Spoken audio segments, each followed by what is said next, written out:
How's the audio and video on your end, Chase? Good? Good. Perfect.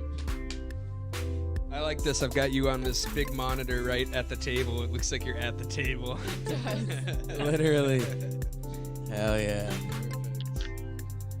Oh, yeah. So this is cool, too. So, like, I like this, too, because right now you can see us, but the stream just has my flag overlay. So that's a little added bonus. The stream will be able to see Chase, right? Yeah. Okay, good. Yeah. We got all that set up earlier, remember? Fuck you. All right. Let me just check my email and make sure things are good. Email. How are you even allowed to have that handle? What is my email? I'm not saying it. Say my email, You say Mitchell. what it is. Chase, tell him to say my email. This early in the live. Yeah, don't say it this early in the live. What? Don't do it. Not this early. Oh yeah, and at least for the first hour, let's try to keep swearing to a minimum. That way we can gain some traction. What? I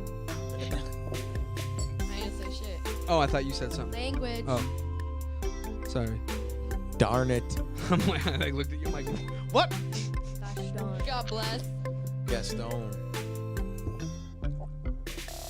How do these things work? I just want to say I love Mark Zuckerberg and Daddy Google over there at YouTube. All right, Casey, you're on monitoring the stream, but that's the only one in here doing it.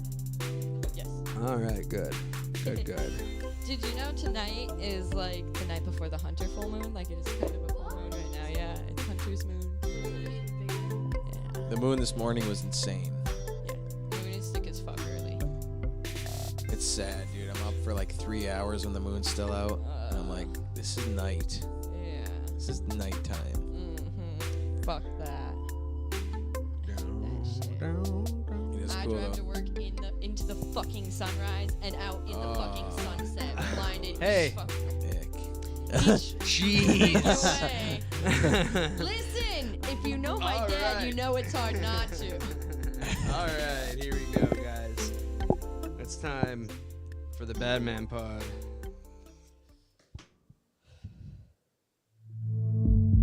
I guess my question is, whoever's here didn't know what government was, what's in its nature to lie to us, steal what we come to by toil. Being lucky just once in our fucking lives. And we're gonna be surprised by that, boys. Government being government. Let's go, Mitch. Let's be shocked by who's running up trees, casting fucking shit. Oh, well, excuse me, but it was terrible man on the planet. Oh, I'm a terrible man. You old bang.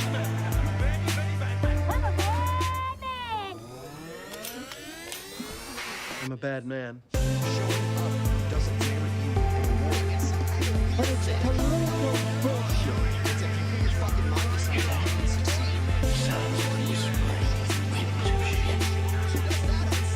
know what really grinds my gears?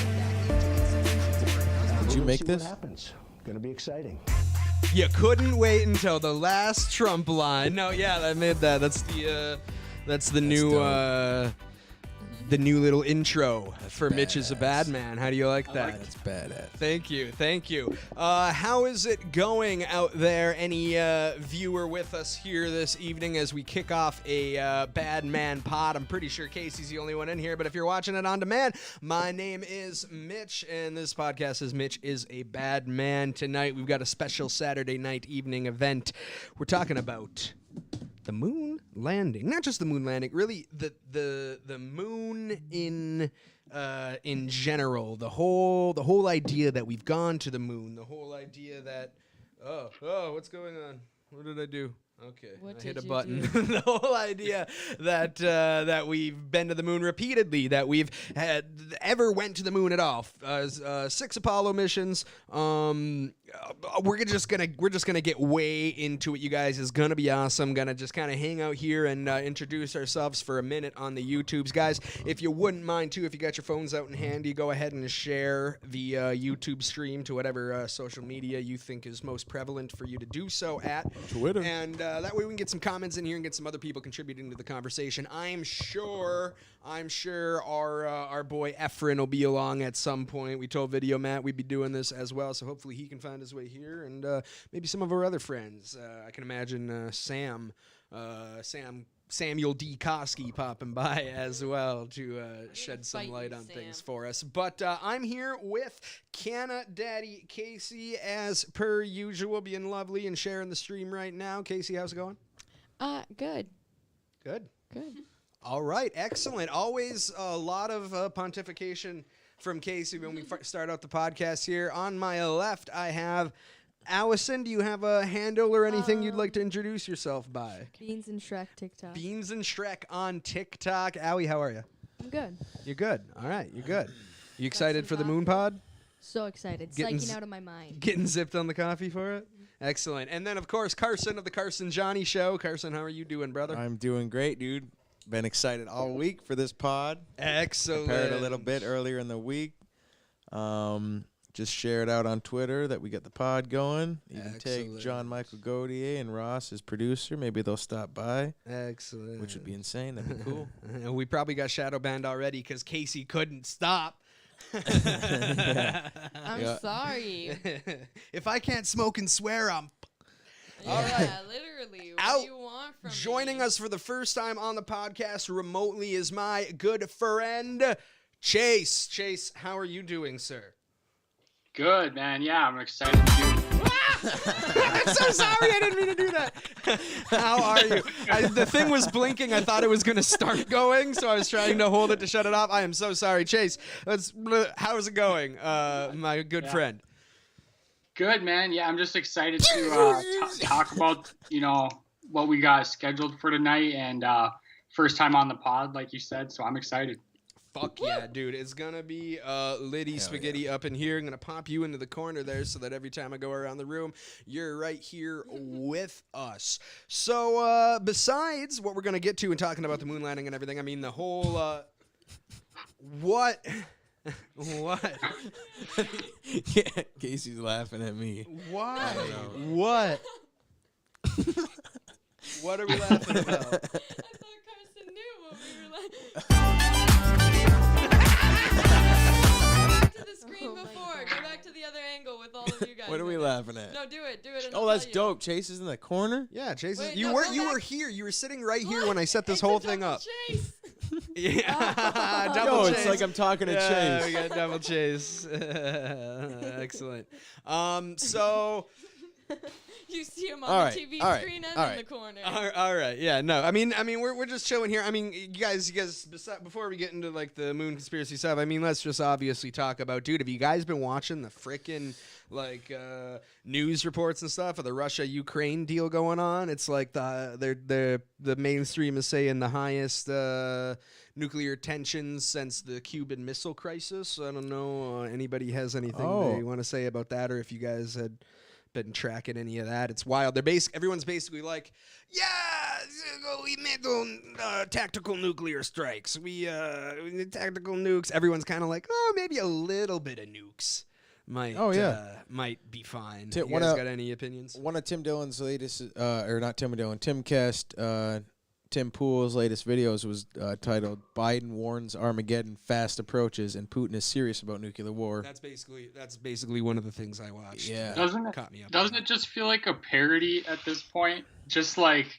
you're going through life and just the craziest headlines, and we're just going day to day, working, just day to day life, and it's just the craziest headlines, and it's like, what can we really do about it? And it's hard to be, because if you have just like historical bias, right? You're like, well, everybody thinks, there's always all these tensions and everybody thinks the world's going to go into nuclear Armageddon, and it doesn't happen and life goes on. So whatever. But then it's like, yeah, but it's first time for everything.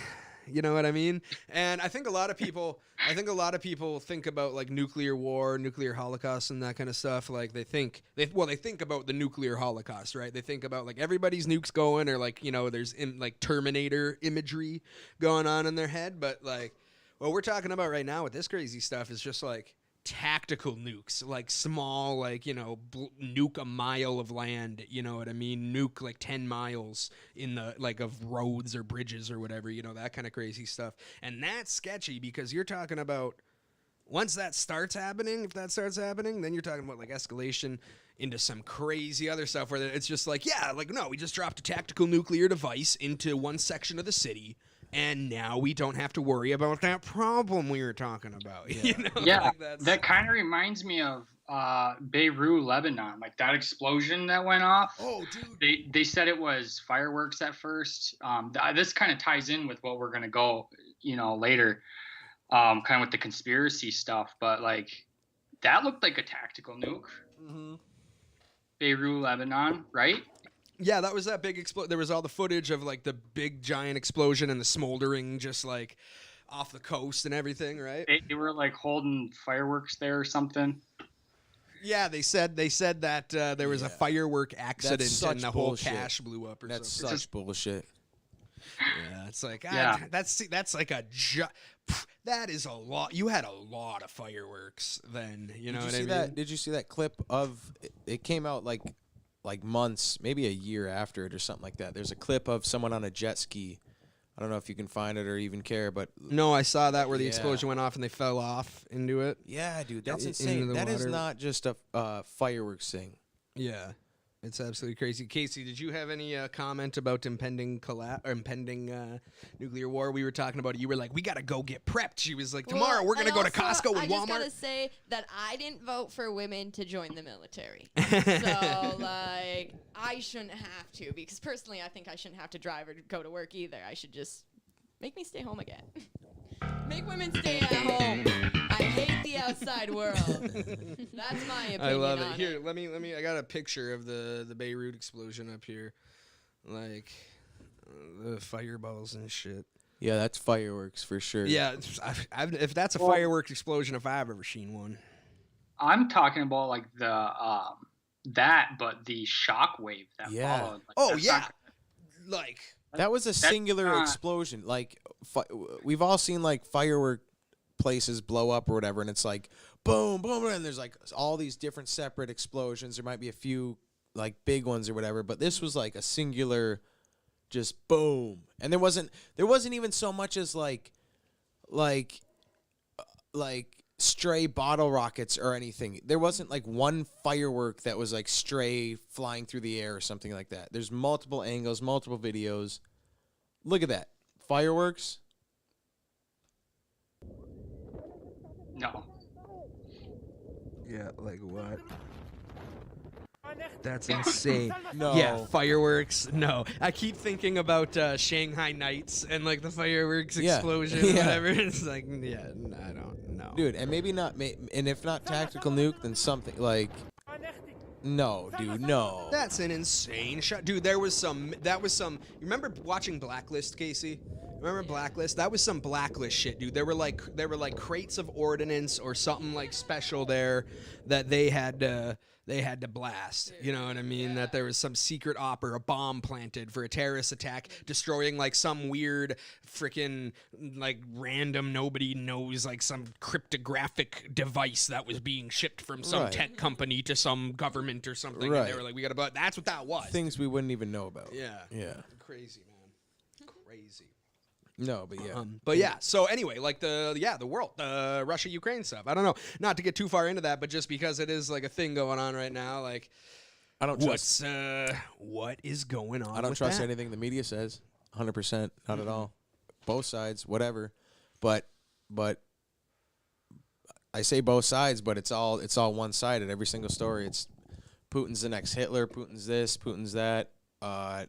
Dude, when you see all the Ukraine stuff and you see like Vladimir Zelensky and all these like, they made Mark Hamill, the Star Wars actor, like a like an ambassador for like a United States ambassador for the war, and there was like a whole Zoom thing about it and stuff. Mark Ruffalo was over there. Who else? It was like Jon Stewart or something over there. It's like it's just such a show. It's like, dude, I thought Kiev was getting like invaded and stuff, and Zelensky's like got his trademarked green shirt and stuff like that, dude. It's so weird, dude. Especially with Burisma and Joe Biden, big guy, Hunter Biden stuff and like that. It's like, oh, this is convenient. We're giving billions over to them. Yeah. They can just blame everything economically that's going wrong in America on the war. Yeah. Well, it's Russia. Yeah, It's Russia. And then there was that. Well, now you got the Nord Stream pipeline. Yeah, exactly. I was just gonna say that, all of yeah. that, where it's like back and forth black flag accusations. Which I don't know. You got anything for us on that, Chase? Any opinions? No, I mean, yeah, you guys. I pretty much agree with what Carson was saying there. Like, yeah, the mainstream media, the mainstream narrative, and all that. I always taken everything with a grain of salt, and yeah, like it doesn't seem like ignorance. It seems more articulated and like sinister, I guess. More than just coincidence. A lot of the cover-ups and everything. I think it's, one big conspiracy that we're seeing little bits and pieces of. Yeah, because all it's such an interconnected network and a web of interests with anything like this, with this massive of a geopolitical scale and implications. It's like, dude, there are so many power players making so many different moves. And I mean, this is a thing, since we're talking about conspiracies, this, I don't really know how much this ties into the specific stuff we're going to talk about tonight regarding the moon, but just the conspiratorial thing, and this is how I approach a lot of stuff too. It's like there's such an interconnected web of power players making certain moves in certain directions for their own interests, and a lot of these interests are like esoteric. Like, you don't even think about what that is. Like I was talking about with the Beirut explosion, like it's probably some esoteric, like random, like targeted thing, because it looks like a bomb. It looks like a bomb. I don't know about a tactical nuke or whatever, but it definitely looks like a bomb. I'm not an expert on explosives, but looks like a bomb. There's so many people making their own little decisions in this network and web of giant geopolitical implication that the way things shake out, like the chaos of existence, like you're like, that is that's not a coincidence, like all this kind of stuff. And it's like, what is simply the coincidence of chaos and what is conspiracy, what these people are doing? And it's like, it's always, and people always argue like it's all a conspiracy or none of it's conspiracy. And I think it's definitely always both. There's always people conspiring, they're always under there. They're conspiring, Yeah. I think the way that, I think you said it right there. It is a combination of, the two, but you follow the money. And that'll bring you to some point, a dam in the situation where you're going to see, okay, that's why that was a special interest. X, Y, and Z wanted money. And I think with COVID, a lot of that is really obvious. We could go way into that. But well, and it's hard to take things all the way down to the root, too. Like you said, you hit the dam and you're like, all right, I don't have the clearance or like the network to go much deeper into this in any productive manner, but here's the dam, and here's where it's like, dude, there's something going on here. Obviously, money's going this way, stuff's going this way, interests are going this way, public comment is going this way. Behind that fucking wall, dude, that's shit's the source is behind this wall. You know what I mean? And then people, a lot of times people see the wall and they're like, oh, there's nothing there then. It's just a wall, dude. It's just it's a wall. Yeah. The information dam. It's just a wall, dude. There's nothing back there. It's a wall, bro. I'm not trying to get through that. And dude, Ukraine is so corrupt. Who are the what is the name of them? Those really corrupt Nazi Ukrainian people, sect of their military? There's the Azov battalion. Azov battalion, yeah. Ukraine, you can look this up. Ukraine is like one of the top most corrupt countries for like human trafficking and drug trafficking and shit, like in all of the world, bro. It's insane. Ukraine is crazy corrupt, and it has been always. And I mean, it's like, yeah. I mean, dude, we could go on and on into that. Right. Whole Why aspect should I even care about Ukraine? Like I don't know. Like, Yeah, yeah. you know what I mean? Again, When there's so much going on in every other country around the world and stuff, it's like, well, no, it's like, but see, I don't think that is. I never thought that the argument. They're like, oh well, did you know about what about the Civil War going on and wherever this happening, whatever. It's like, well, fuck those places too. You know what I mean? Yeah. That's like my opinion a little bit. It's like I said the F word. I messed up. I'm in the don't bring KC light club to it. now. Don't bring light to it. 19 minutes in. 19 minutes in. Dang. I've been censored. Longer than 30 seconds though. Don't invite me on if you don't want me. I just think it's fishy how it's like, especially at the start, everything's so damped down right now. You hear nothing out of Ukraine. But when it all first started happening, listening to multiple videos of his gotten taken down right at the start of it. I would go on to Twitter. Twitter was the best place to find stuff because you could find videos before they got taken down. That's where I've seen like if you want to see actual videos of current events, whether it's a shooting or something like that. Not that you want to see anything. Yeah, like that, that's but where you the wanna stuff see goes, facts. though. Yeah, you want that's where it goes. You can see it within the first like 24 hours before the main accounts get taken down. Then you have to search a lot harder. But I would see videos, dude. I was seeing weird videos like you search Ukrainian war, or pro Ukraine or pro Russia and stuff like that, dude. It was 99% anti-Russia, pro Ukraine, everything that came up. You could scroll for an hour and just this and that, and then you'd find some weird videos. I found one video, dude, where it was these Ukrainian people talking about how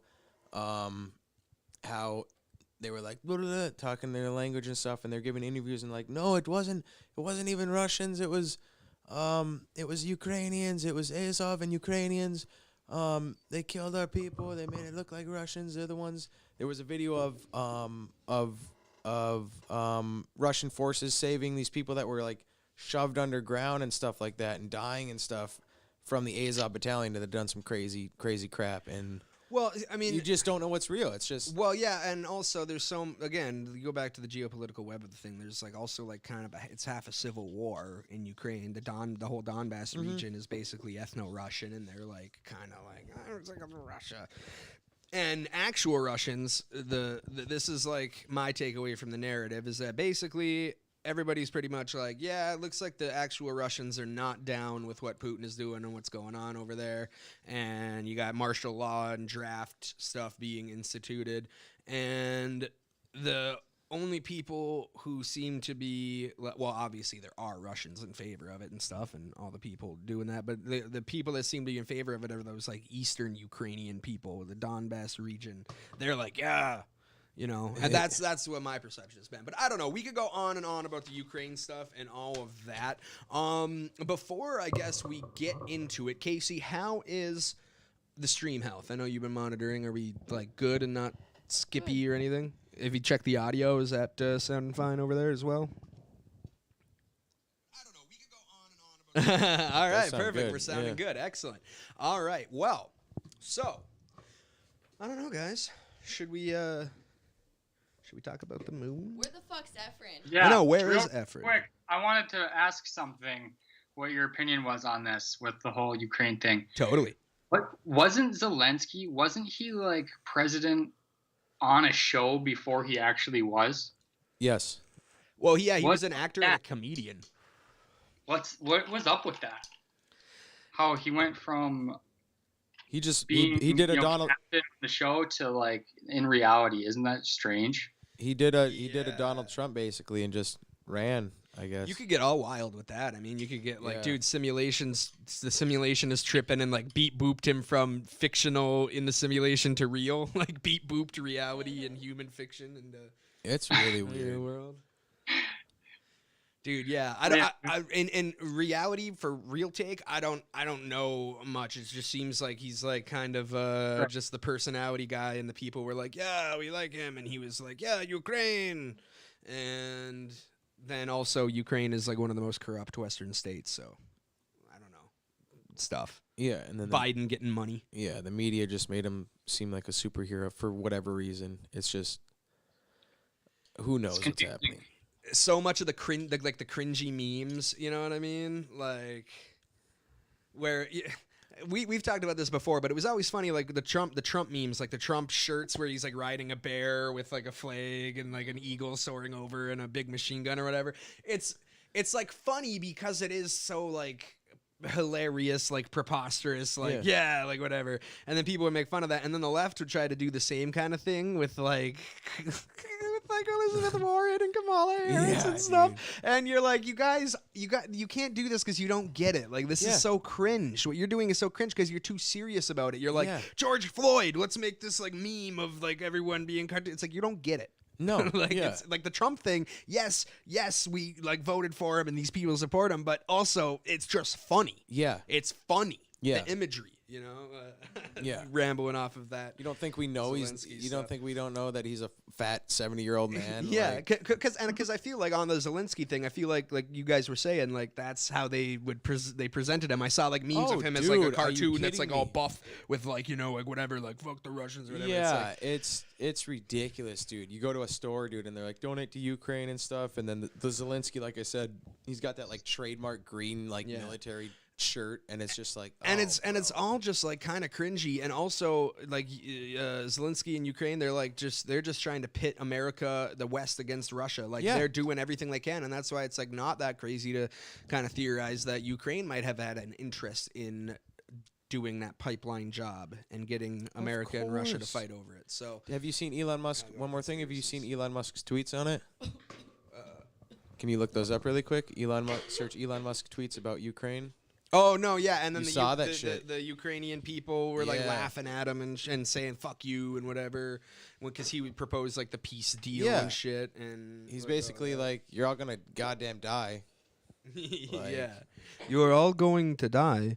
Yeah, I can't do a good Elon. And Jordan Peterson's interview on Piers Morgan, dude, he's like, "You're naive if you think that Russia's not gonna win." Oh, dude, well, and again, like, I try really hard to find other perspectives, but so much of my worldview is just, like, the Jordan Peterson lens, because I just think, like, every which way you approach this thing, I'm like, he's right. He talks about Ukraine and stuff, I'm like, dude, he's right. And then some of the people he's had on his podcast to talk about it, who are very pro, like, main narrative, it's still, like, I think JP's right about what he says about that. Where it's like, dude, yeah, it's 100%. If you have a brain, you're right, dude. He's just drafted 300,000 people. Putin will not accept losing. No. At all. Based on my years of diplomatic experience, I can sufficiently say that he won't. And him, we haven't even seen what could happen with him being tied to China, what him and China together could do, because they're still in talks. They just had like another like meeting or whatever you want to call it, just like a week ago or something. And who, like, if China, dude, if they go all out, dude, say Russia does throw some tactical nukes at Ukraine or something like that, I bet it would be simultaneous, dude. I bet China would do something with Taiwan almost simultaneously, dude. Just Taiwan, and then Russia and China would link up and do whatever they're gonna do. At least support, not like try and take over the world together. Who knows? But support each other. Yeah. Financially, maybe militarily. Oh, agreed. It's a hugely sketchy situation there. Yeah. Chase, did you have anything you wanted to touch on? No, that would be nuts, dude.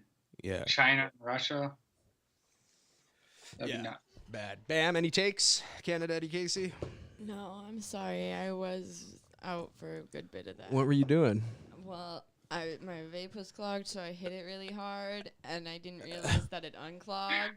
So then I muted my mic, and I went in the corner and died. Look at that! I think we've hit. Nobody noticed. It was perfect. Look at that, guys! I think we've hit the threshold. I think it's what I've been noticing the last couple times you stream. You got to stream for like 20 minutes, half an hour, and then you start to see a little bit of a viewer uptick. We got 3 out there. Drop a comment and say hi if you're watching, guys. My name's Mitch. Mitch is a bad man. I'm here with Canada Eddie Casey. On my right, I have Owie at Beans and Shrek on TikTok. On my left here, Owie, say hi. Hello. Do you have any takes, Allison, on any of the situations? No. No. I just what talked about? No. What? Hold on. What do you hear at school? People. Yeah. Like, what do people say at school? We've got an teachers all-American high schooler right here. It's not really talked about anymore, but when it was like a lot. Was there a lot of like Ukraine flag artwork in the hallways and stuff? There was a bit of that, but like my old history teacher would go on and be like, Ukraine is gonna win. They have so much more power. Russia doesn't know what he's doing. But then he also went off about like Elon Musk the same day. So What did he say about Elon? Did he doesn't like Elon? no, he flipped out when I brought him up because he was like, Oh, he's a major lib. That means oh yeah, yeah, major lib. Right. like all the Finns and like all of us, like The with each Finns. other. Dude. And Chase, the Finns have an alliance. you'll think this is funny. Allison, like at their school, like the Finns, the Finnish kids, like they're like a clique. Like there's a clique of kids that are Finnish. You know what I mean? Yeah. It's hilarious. It's because of the little what is this, confirmation? And they Yeah, they're can't like like church. hang out with other people after that. Oh, wait. So it's not. They're like some kind of religious thing, though. Why do you call the them? church we drive by? It's the Finnish church. Oh, they're, it's- like, oh. Finnish apostolic or something. Yeah, and they're big down here. It's not like Yeah, Crystal no. Falls Finn Church. It's like there's like For the 1,000. What are for the group churches of like? Confirmation for my group, like my grade this year, there was like over 100 kids. Oh my God! What is the church scene like by you, Chase? Do you know? There's like huge Yeah. churches here with like 6 basketball courts and pools and stuff. There's nice churches. There's like really good architectural churches. There are a lot of Catholic churches. I know there's a Greek Orthodox church. This is in Fond du Lac, by the way. Yeah. Other than that, yeah, I think it's just standard. But I do like the architecture. Well, see, we and when I'm saying these churches, like we've got like they're just modern. They look like Zoe 101 Oh, high dude. schools. You Dude, know what I no, mean? yeah, Like- these churches are like, we're gonna build a massive goddamn pole barn and we're gonna put air hockey in it. yeah. What's the one? There's the 312? 242 has like Yeah. a basketball court, Yeah. a pool, They have a a ballpark, restaurant. You know what this trampoline. church It's like they needs? put on, like, An NFL concerts football team. outside. Literally, dude. I don't know where they get their money. On one more thing on the Ukrainian From thing, dude. God. The way they just like you said about your teacher, where they're like, Ukraine's gonna win. They have more heart and spirit and all this crap. They think like the way they portray it is that the Ukrainians are like the 300 Spartans. And then that story goes, yeah, they all got defeated, but then they had an army of 10,000 and then beat the Persians and all this crap. They don't have another 10,000 Yeah, behind they them. don't have that. No. Russia has that times like 50. All right, so whatever Russia sent in already with their small military operation, comparative to like what they could actually do without even using nukes or anything like that, dude.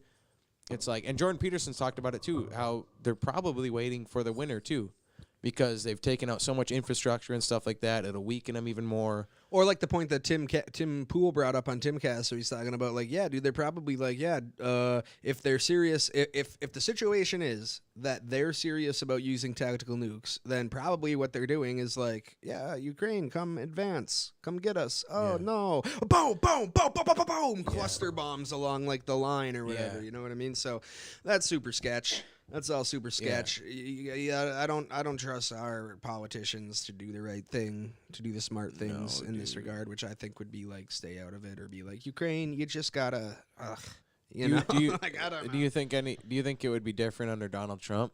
I don't think this would have happened under Donald Trump. Yeah.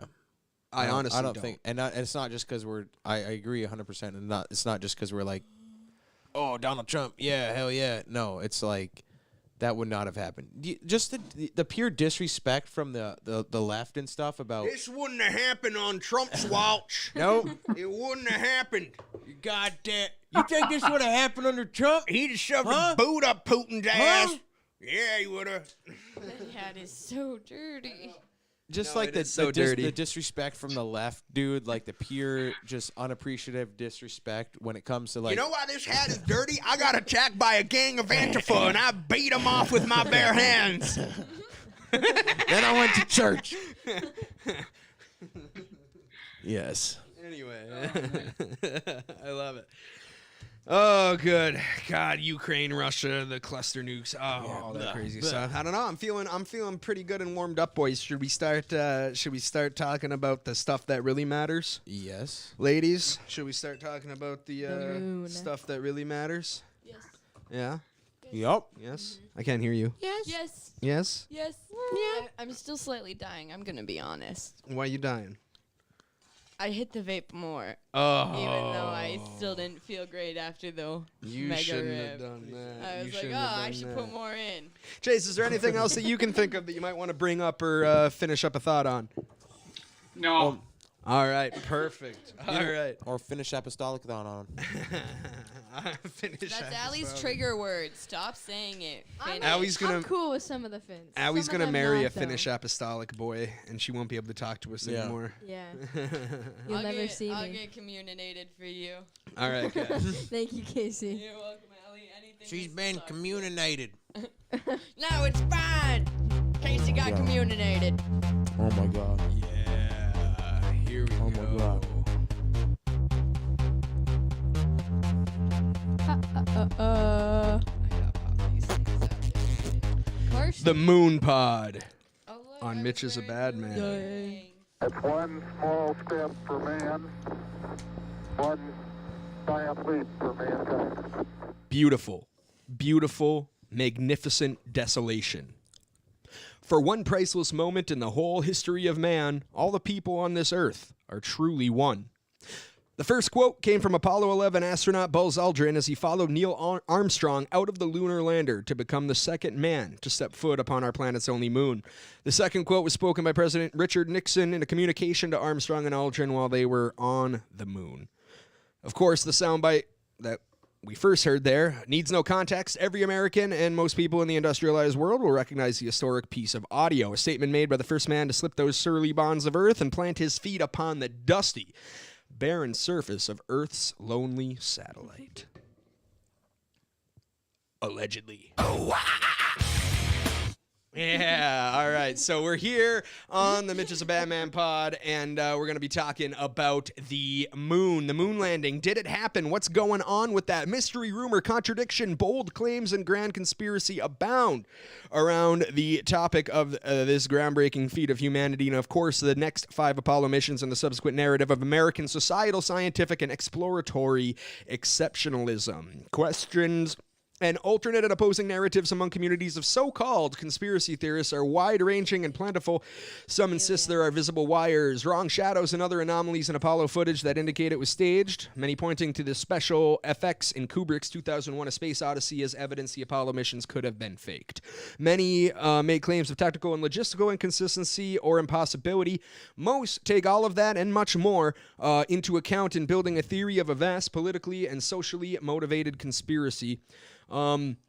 Myself, I have looked and dove into a couple conspiratorial claims when it comes to the subject, but certainly not all of them, and more than likely not to the depths that my guests tonight have. That being Chase and Carson, especially here. Upon the thought I have given this topic, I have come away unconvinced. What are you doing?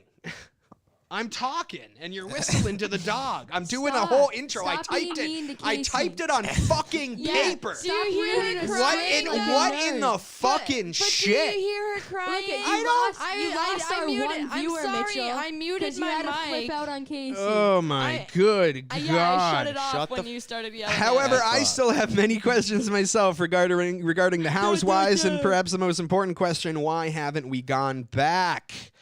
Still The Bad Man reading. panel tonight consists of Canada Eddie Casey and Carson of the Carson Johnny Show, joined tonight by Chase. Everyone's had their introductions, as well as Allison, the youngest of Beans the and Shrek. nestlings, Beans and Shrek. The three of these folks do not necessarily see things the same way I do in regards to this topic.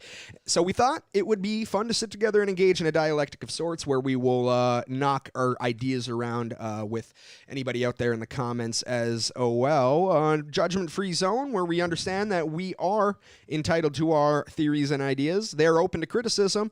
And we all have respect for burden of proof and respect for each other, but healthy respect for humor as well. We're just going to have a good time. A lot of tangents and rabbit holes we're going to jump into. So we're going to be all over the place, so we'll buckle up. So I guess with that being said, I talked to Chase about I'm this judging. before on the phone.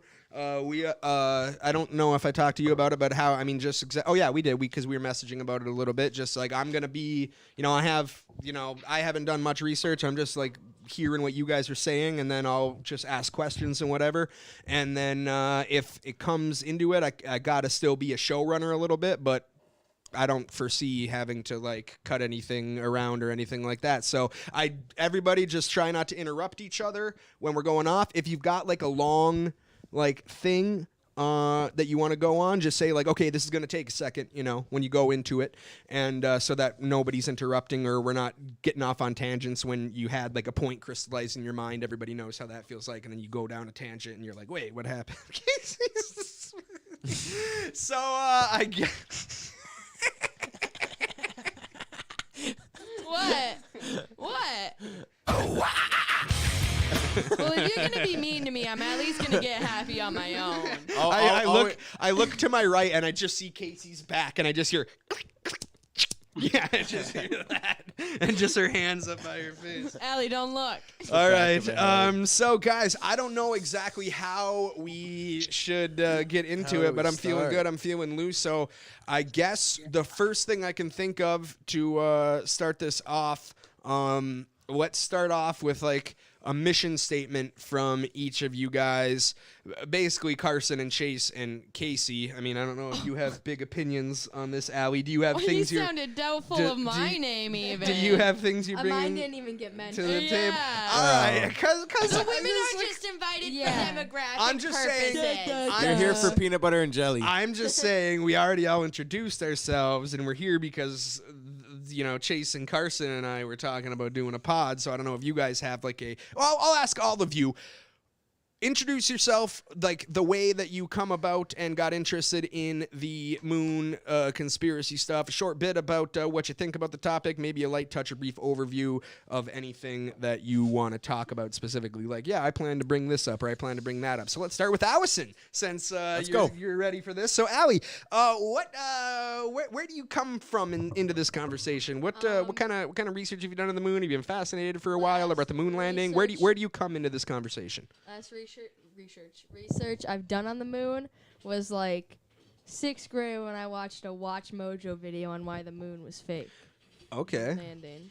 Watch Mojo. Yeah. I've seen that. I You don't never know what watched that that? is. No, I've never watched YouTube Mojo. channel. It's pretty good. They're like 6-minute-long videos. So where do you come into this? I guess because we're gonna delve into like, you know, because we're not just talking about the moon, the Apollo 11. You know, we're gonna be all No, it's over the all place fake. in this. So that's where you come in. It's all fake. Yeah. That's what your position is. Yeah. We've never been to the moon. Ever. Or ever? Or the moon is fake? What? Yeah. Give me something. That's a theory. The moon is hollow and we've never been to it. The moon is hollow and we've never been to it. Yep. Okay. Okay. Yeah. Why weren't we included in Yeah. All right, Carson, same questions. Oh, okay. Well, it goes. It's not gonna be tangent. It goes back to when I was a little kid. You know, we lived on a farm, and you could see the star. You could see everything. There was no light pollution whatsoever, and so I was super fascinated, which got me into astronomy, and then the moon, and then Egyptology, and the correlations between all that, and all these monuments that were set up in correlation to the different constellations and stuff like that. But then it's just crazy. Like literally, besides all that, just looking up, it stems from just like what are we? Where are we? What is consciousness? What you look up at the thing and you see this floating. Same with the sun. You see this floating orb and you're like, what? What is this? Like what is this? And So just genuine general curiosity. You're like, what's going on with yeah. this? So you started like Googling, you started watching documentaries. Started generic. So it's like generic before you especially before the internet was what it is today and YouTube and stuff like that, where it's just, all right, here's a History Channel thing on this, even before Ancient Aliens and that corny stuff, even though it has good information in it. It would just be like this History Channel, same with Egyptology, mainstream History Channel documentaries about astronomy and the moon and stuff like that, which got me really into it. I remember buying like books on it, and same with Egyptology, just the mainstream stuff. Okay. And then that led into I didn't start on. I'm not interrogating you. No, I here. know. No, I know. It didn't start with like and we're gonna say conspiracy a lot tonight because it's lack of a better term, but I want to quash that bug because we're gonna say the word conspiracy a lot, and I don't. It obviously colloquially,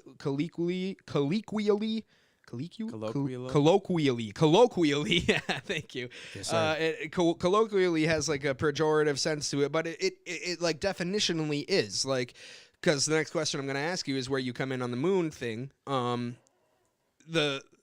Anything to say that the moon landing or we've never been to the moon, that is literally you're claiming there's a conspiracy to trick people. So it is a conspiracy, right? Like right. That's because you're theorizing about the conspiracy theorists, and that has the pejorative in it. Right. But it doesn't mean that calling the situation a conspiracy doesn't equate to that colloquial terminology. And just to finish my thought, it didn't. Sorry start, to interrupt. No, you're okay. It didn't start out.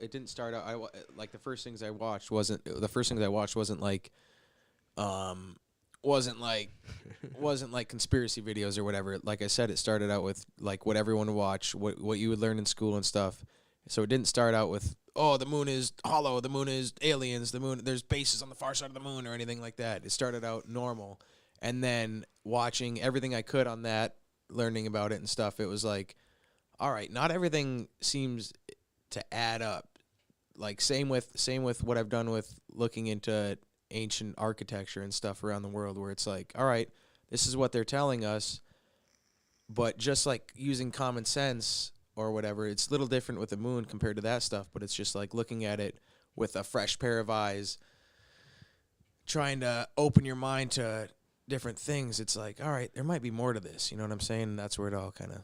Absolutely. Yeah. Awesome. So I got two more questions for you. The next one and most important. So just lay it out nice and succinctly. Where do you come in on the moon landing? Was it real? Was it a hoax? Have we been to the moon? Where are you coming in from? What's your like couple sentence statement on that question? With the moon landing, I come in with, why haven't we been back? How did we lose all the telemetry data? Have you seen 2001 Space Odyssey, Stanley Kubrick, 1967, prior to the moon landing? Have you watched the footage from that film and compared it to the moon landing? That's where the conspiracy of the Stanley Kubrick, insert any name, but the capabilities of what Stanley Kubrick did with that film compared to the moon landing footage. It's entirely possible that. Okay, just the statement of, just because we're gonna get into all the details. I just need your claim, your statement right here. Here's the question. I think it's entirely possible we didn't go to the moon. Perfect. Yeah. That's what I'm looking for. And my last question for you is, how many people have you raped, murdered, and eaten?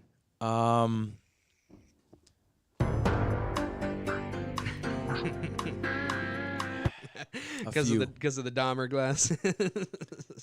All right. So moving along here, Chase. Same set of questions, man. What got you into like thinking about this kind of thing? What was your journey into delving down the rabbit holes? What's your background on this?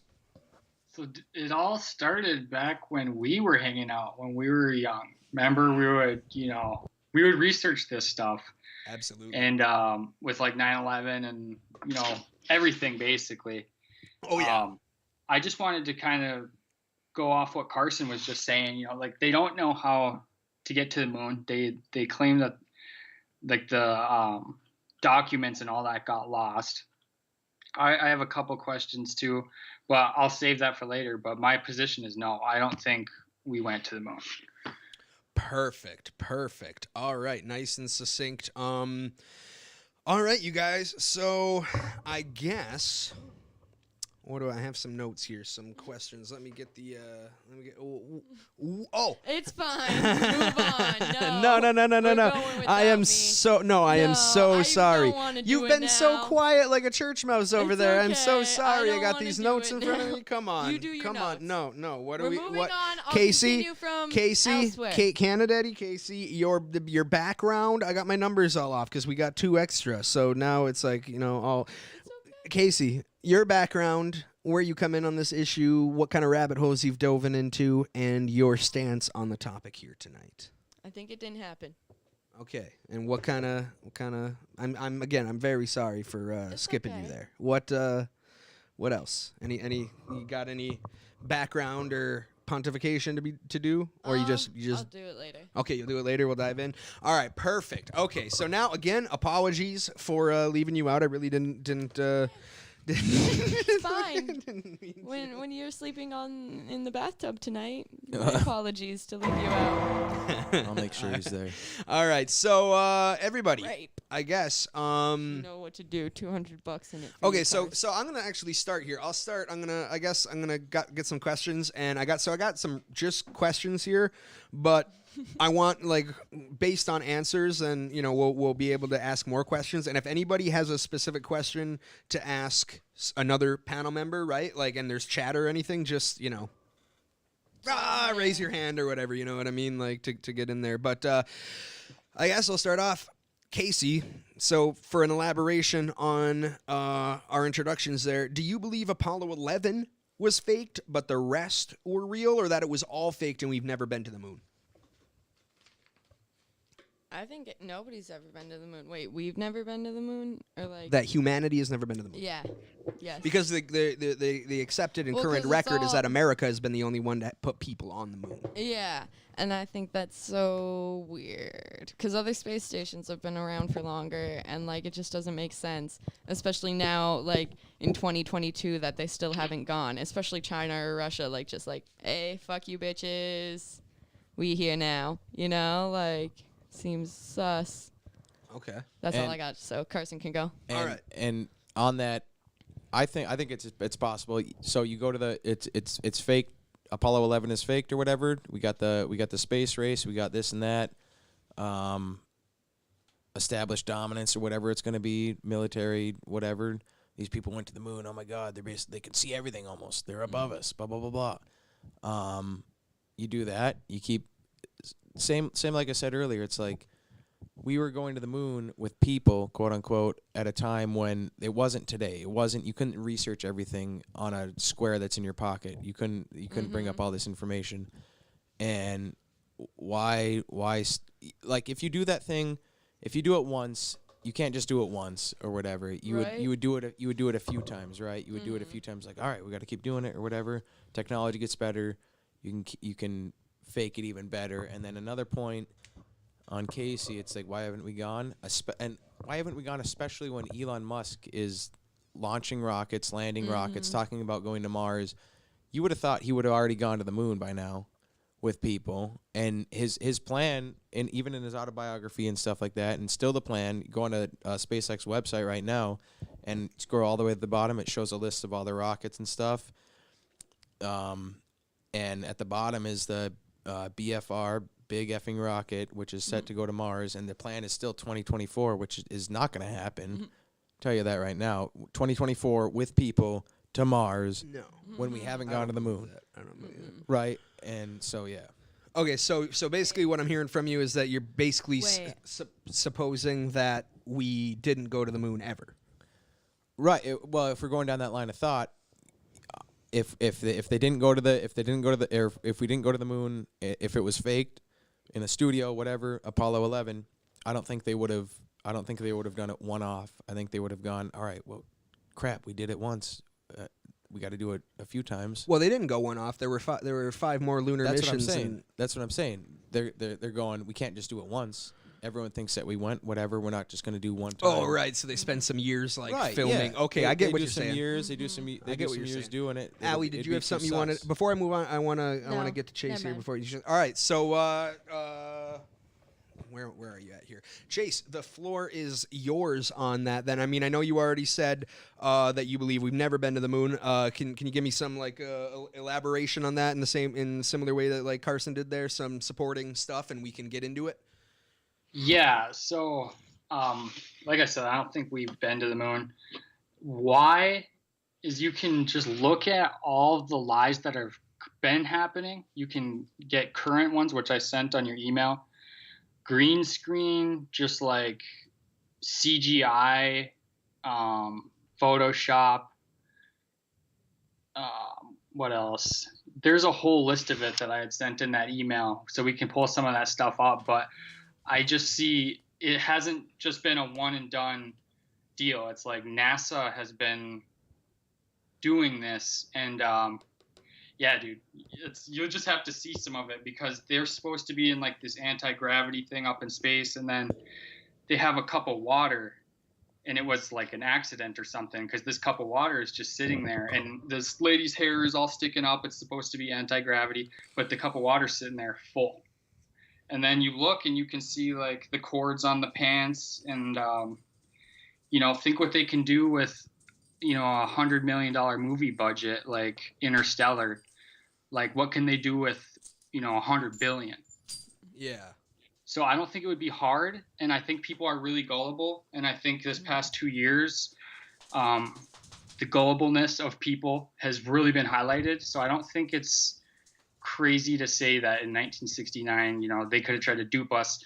Now you look back and you see it, and it's really obvious, to me at least. I don't. You can like look at the pictures. There's a lot of problems with the imagery, and yeah. Okay. I don't think the way that they captured images, and I'll wrap this up, but I don't believe the way that they capture images in that time. I think it was like a film reel.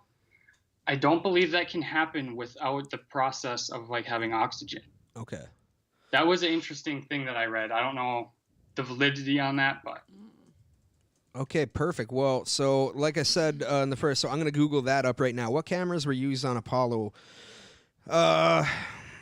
70 millimeter Hasselblad electric camera, 16 millimeter Mar DAC, a 35 millimeter Nikon, and Westinghouse color TV camera. I don't know what these.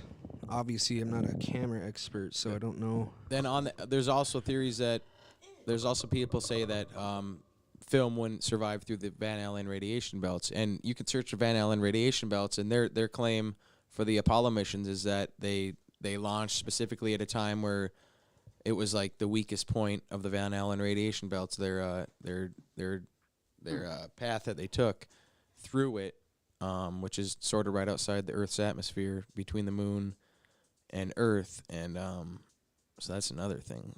Like, okay, so already we're at a point where it's like a lot of things to touch on, right? Okay, so I don't want to get too into the weeds here because this is a very extensive.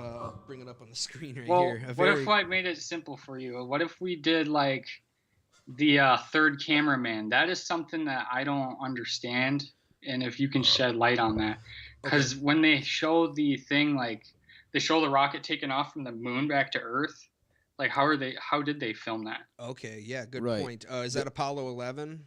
yes, and they claim that it was a a camera that was left stationary on the thing, and then it captured it like my DJI camera that can do or like multiple other cameras nowadays where it can lock onto a person walking, and it'll just follow the person whether they move left or right, up and down, and stuff like that. But when the lander launches off its pad, the launcher's moving really fast, and this thing, like when it launches, it like zips up. Like, maybe they had that, dude, but just like how things worked back then. Yeah, watch. 99 proceeded. 3, 2, 1. Ignition. Right away, Houston. Vector good. Ag side. Is this the video that we're all referring to? Okay. Pitch over. Back here you have good thrust. Look,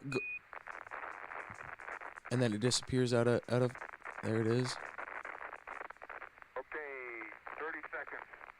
308 your number. Take coming through 1,500 feet, and H-dot looks good. So that is from the last Apollo mission, the last man on the moon, Apollo 15. The only thing I would say about that is, like, I always preface a lot of stuff where it's like I'm not an expert. I think for that specific issue, and then I'll put the floor over to you guys for further pointage or rebuttals. But they have, I mean, that I don't know if it's the exact. I doubt it's the exact same technology or methodology, but I mean, it'd be the same way that you operate like rovers and stuff. And they were taking pictures of the moon, or taking celestial pictures for a while before like we were sending people to the moon, using robotic cameras and stuff on Videos? satellites. I don't know for certain, but that's what I'm putting out there. It Right. seems like that's something Which I that- haven't seen. I've never seen a video from a rover on the moon. Up until now, footage of a rover on the moon. The way that it zoomed out at the start of that film, That as is soon weird. As it launches, like it doesn't look like it looks. I will say it looks like it's being operated. right. You know what I It like mean? zooms out and then up. Confuses me. Yeah.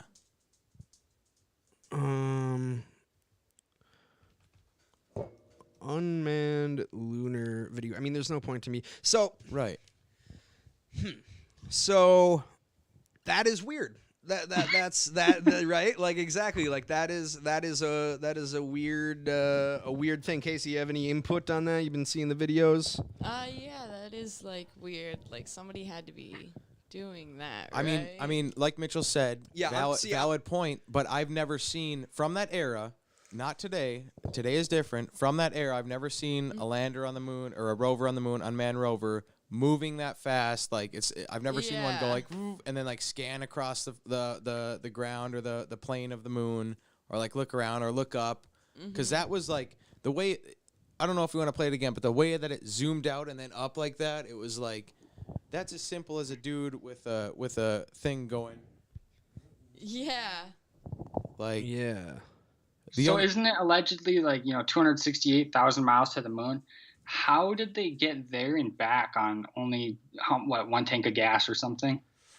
That confuses me. The math doesn't add up with that. I'm Yeah. not smart enough for Okay, that. so it's on all these things where it's like with that lander liftoff there, it's like I don't see enough of a reason to say like, oh, that's like impossible. You know what I mean? And so I would answer myself the same way to that question, where it's like, well, there's so much like physics and math that goes into this stuff. They're like, yo, we're going to launch at this angle so that the rocket boosters come off of here, and then you're just drifting through space for a little while until you hit the accelerators, and then you use the air pushers to just push yourself along so you're not actually burning fuel. And then Right. because you do, there's so much like calculations in there where I feel like I don't even know who I think I am doubting it. You know what I mean? Right. That's my attitude. That's not my attitude for all of this stuff. You know what I mean? But for like that kind of stuff, I'm like, dude, there's so much shit. It's don't it's really really lucky that they got it on the first try, right?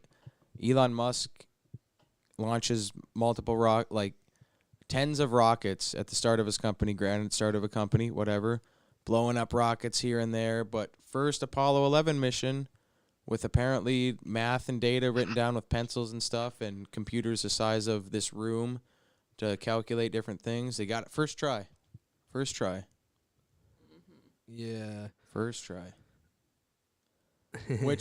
which can happen, but it's very Yeah, I want to double back to so Chase, did you have anything you wanted to add onto that line of thought? Not really. Okay. I want to double back to talking about now, because we were talking about certain pictures. Do you know? Do you have any the pictures you were mentioning, Chase, in mind that you sent to the email that you wanted to show? Honestly, out of those pictures, any of them is good. But what I really wanted to see was the one I sent to Carson about. It was like the Joe Rogan one. Oh yeah, which I sent to you on Messenger. Oh, you sent to me on Messenger. Okay. That's a really good clip. It's three minutes. I think we should watch it. I don't have a new message in Messenger. You don't? That's really the main meat and potatoes of it. So the other things are just little like whatever. It says I sent. Hold on, it didn't send. Hold on. Perfect. Allison, you have a take on any of this right now? No. No. Can I send it to you on something else? It says No, you it don't says I have any can't send it. any comments about anything? No. If you could send it through email. No. No. Nothing. No, nothing from Allison. All right. Well, so I'll try to get that. Carson will try to get that picture over to me. But I do like some of these pictures, just like the memes. Chase, Chase, are you able to send that on Messenger to Mitchell? Because I'm in Facebook jail, and I don't know if that's affecting it. Okay, this is a good point. This one was just made me think. But Mitch, I want to kind of go off what you said. You know, none of this is like crazy enough to where it's like, wow, this is totally unbelievable. Yeah. It's almost you gotta like, it's either you like link it together and connect the dots. I think some people's brains just have a different way of like, you know, I draw conclusions and I go off intuition a lot, and I know you want to make sure it's there, you know. Well, I'm trying to. I saw the one with the blanket. So let's talk about this actually. So I saw the picture with the blanket. Let me bring that up. And yeah, again, like none of this. Like I don't know. I haven't seen this one with the blankets. NASA's logic: the spacesuit, $12 million, can protect from freezing minus 270, 45 Celsius. However, they still need $12 blankets to protect from the Earth's deadliest climate. Yeah, that is like what's going on there. So someone was on Quora here, and again, so this is like for whatever it's worth. This is, well, treat it just like another person in the conversation here. Andy Burns, student of space history, answered on Quora. Why are astronauts put under a blanket when they return to Earth? Answer, because in most of the pictures you've seen of astronauts and cosmonauts in the last decade, they've just ridden a Soyuz capsule to a landing in the Kazakh steppes. The average temperature in that region is almost always blah, blah, blah, blah. So we have some more pictures here of astronauts landing and getting blanketed and shit. But who was in the picture? Pepsi blanket. Are like Pepsi. Those aren't Apollo 11 dudes, are they? No, that's Edgar Mitchell, I think, on the far. No, yeah, I think it's Edgar Mitchell on the far left. Is that Apollo 13? No, not Apollo 13. He's been on Joe Rogan Experience. Peculiar guy. Edgar Mitchell. No, not Edgar Mitchell. What's his name?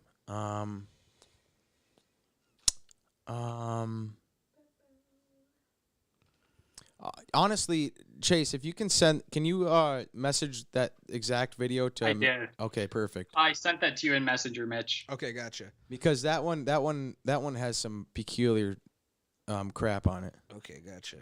Bringing it up. I just found this yesterday. Right, and it's the internet, so. Why in the shit? Oh my God, what is happening? What? Okay, yeah. No, I don't want to. Oh my good Lord, baby Jesus. Oh, I've got to click it to get the sound or what? No, Why go is back. See the down in the bottom right Yeah, I corner. know. I clicked that. Footage earlier. online, it looks ridiculous. It looks stupid. If you look at the videos, it looks. Exposing the fake moon landing before. Oh, it I heard you became a guys NASA talking and shell. playing this. Yeah. There's no way people went on the moon. There's no way. You don't think the moon landing is real? No, I don't. No. Do you? Yeah. Why do you think the moon landing is real? Why don't you tell me why? I saw Have it you on looked into it? television. That's genius. You saw it on TV? That's awesome. I'm going to show you some CGI. I'm going to show you King Kong. I saw that on TV too. There's an 80-foot gorilla. He's running around kidnapping white chicks. You should check it out. Why fake it? Thank you, Carl. Why not fake it? You We should haven't open been- with you that. look at if you look at any of the footage online, it looks ridiculous. It looks stupid. If you look at the videos, it looks ridiculous and dumb. You know why? Because in 1969, nobody anticipated that we were going to have VCRs and the internet. We were going to be able to watch that. They wanted to win the Cold War. The Soviet Union's had over 10 firsts in space.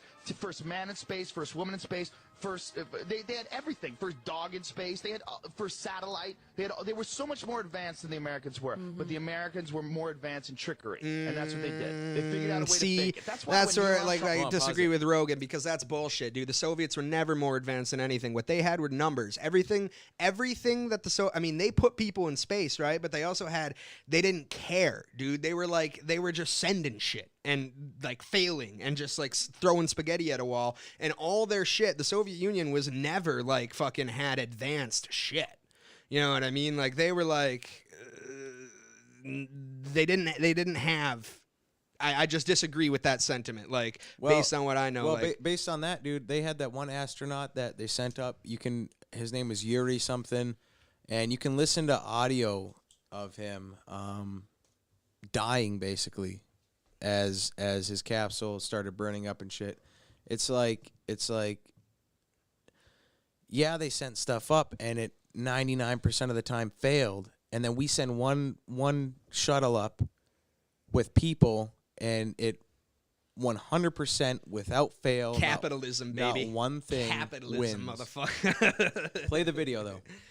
Okay, jeez. Well, I'm All sorry right, about that. why don't we First of all, dial he it went down? insane. I'm not He went into a yelling deep at you. depression. So did Buzz Aldrin and became a huge Yell at alcoholic. him. He gave no interviews. Neil Armstrong still to this day will not give interviews. He gave one speech that he gave at the 25th anniversary. I've always of thought the moon that's landing. weird. And this is what Yeah. he said in front of America's best honor students. He said, "We have here amongst us America's best and brightest." And the quote was, "You will achieve many great things if you could peel away one of truth's hidden layers." That's a speech this guy gives standing in front of the top honor students of the country. Not, "I went to the moon." He doesn't say that. He gives this cryptic speech. Now, Bill Clinton, in page 100, I think it's 156 of his book, My Life, he gives this story about how when he was a kid, he was working with this carpenter. And this carpenter said, "You know, I don't believe man landed on the moon." It was 3 months after the moon landing. And he said, "I thought that guy was ridiculous." He said, "You know what? I don't believe anything those TV fellows show you." He said, "After 8 years in the White House, I thought maybe that guy was ahead of his time." Wow. This is in Bill Clinton's autobiography. Wow. This is in his book. There's no way people went on the moon. There's no way. By the way, It's impossible today. China wants to go back to the moon. They don't even have a clue how to do it. They're going to try to get there in 2020. America thinks we could possibly go back in 2017.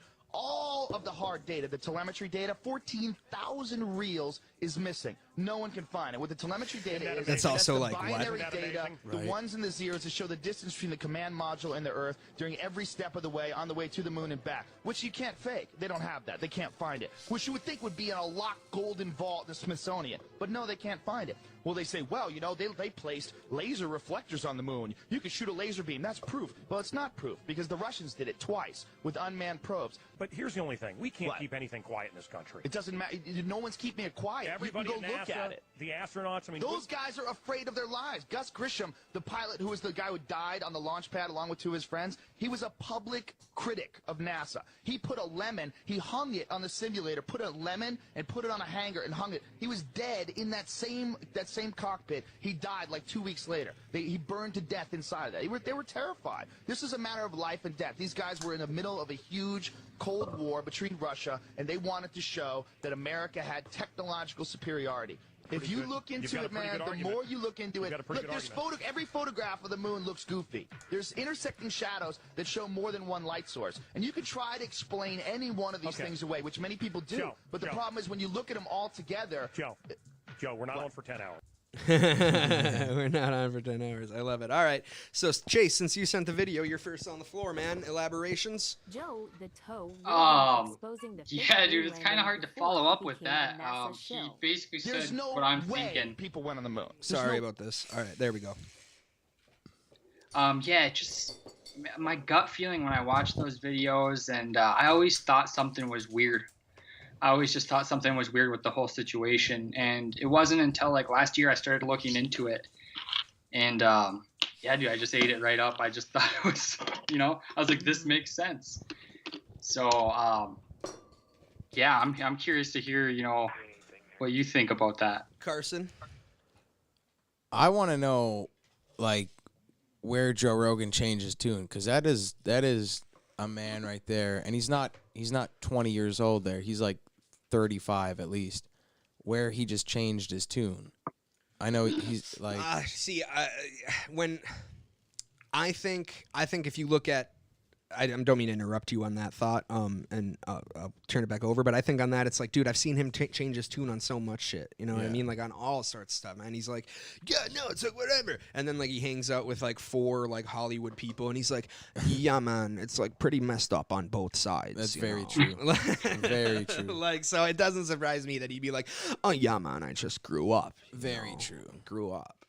So anyway, That's a good point. One of the biggest things on that is the telemetry data, and there's an interview with one of the NASA directors talking about it too, and the interview's like asking him about the same thing, and he's like, "Yeah, we just lost it." And he's like this bald guy, and he's like really weird about it and stuff like that. And he's just like, "Yeah, it's just it got destroyed coming back or something like that, and we lost it or whatever." And then the pictures of the shadows on the moon, where it's looks like two light sources. Okay, so I want to latch onto that point right there, but I'm going to go over to Casey. Do you have any input from watching that Joe Rogan video, the little compilation there? Any input this far in the conversation? I agree You agree with what? with him. With Joe Rogan? Yeah.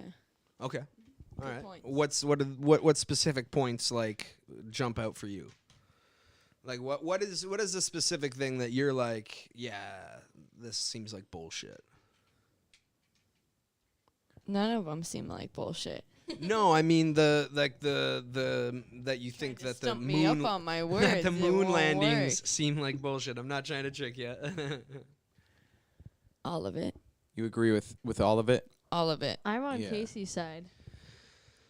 Same. All right. The shadows, the fact that nobody else, and I don't think did China even make it in 2020? I don't think they No, did. they didn't. Right? We didn't That's make an it in old video. 2017. China didn't No, make it in 2020. and we didn't make it in. Yeah. So- China sent one of their latest rovers like a year or 2 years ago, and well, they just did one really recently, which is cool.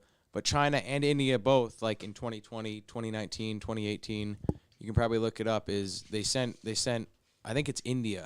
It might be India that they sent a thing. It was a huge space program, and the effort just crashed right on the moon, destroyed. Whole program failed. Likely. And well, that's right. That's India though. Yeah. Bollywood. Yeah, their fake moon landing video would be super corny. Yeah, we landed on the moon. I am reporting from the moon. Yeah. Oh look, convenience store. It'd be like the South Park where they build the ladder to heaven, and Yeah. China's like, we made it to heaven first, or Japan is. There's or like whatever. a dude up there with like jeans and flip flops. He's Yeah. like, look we made it. I want to zero in.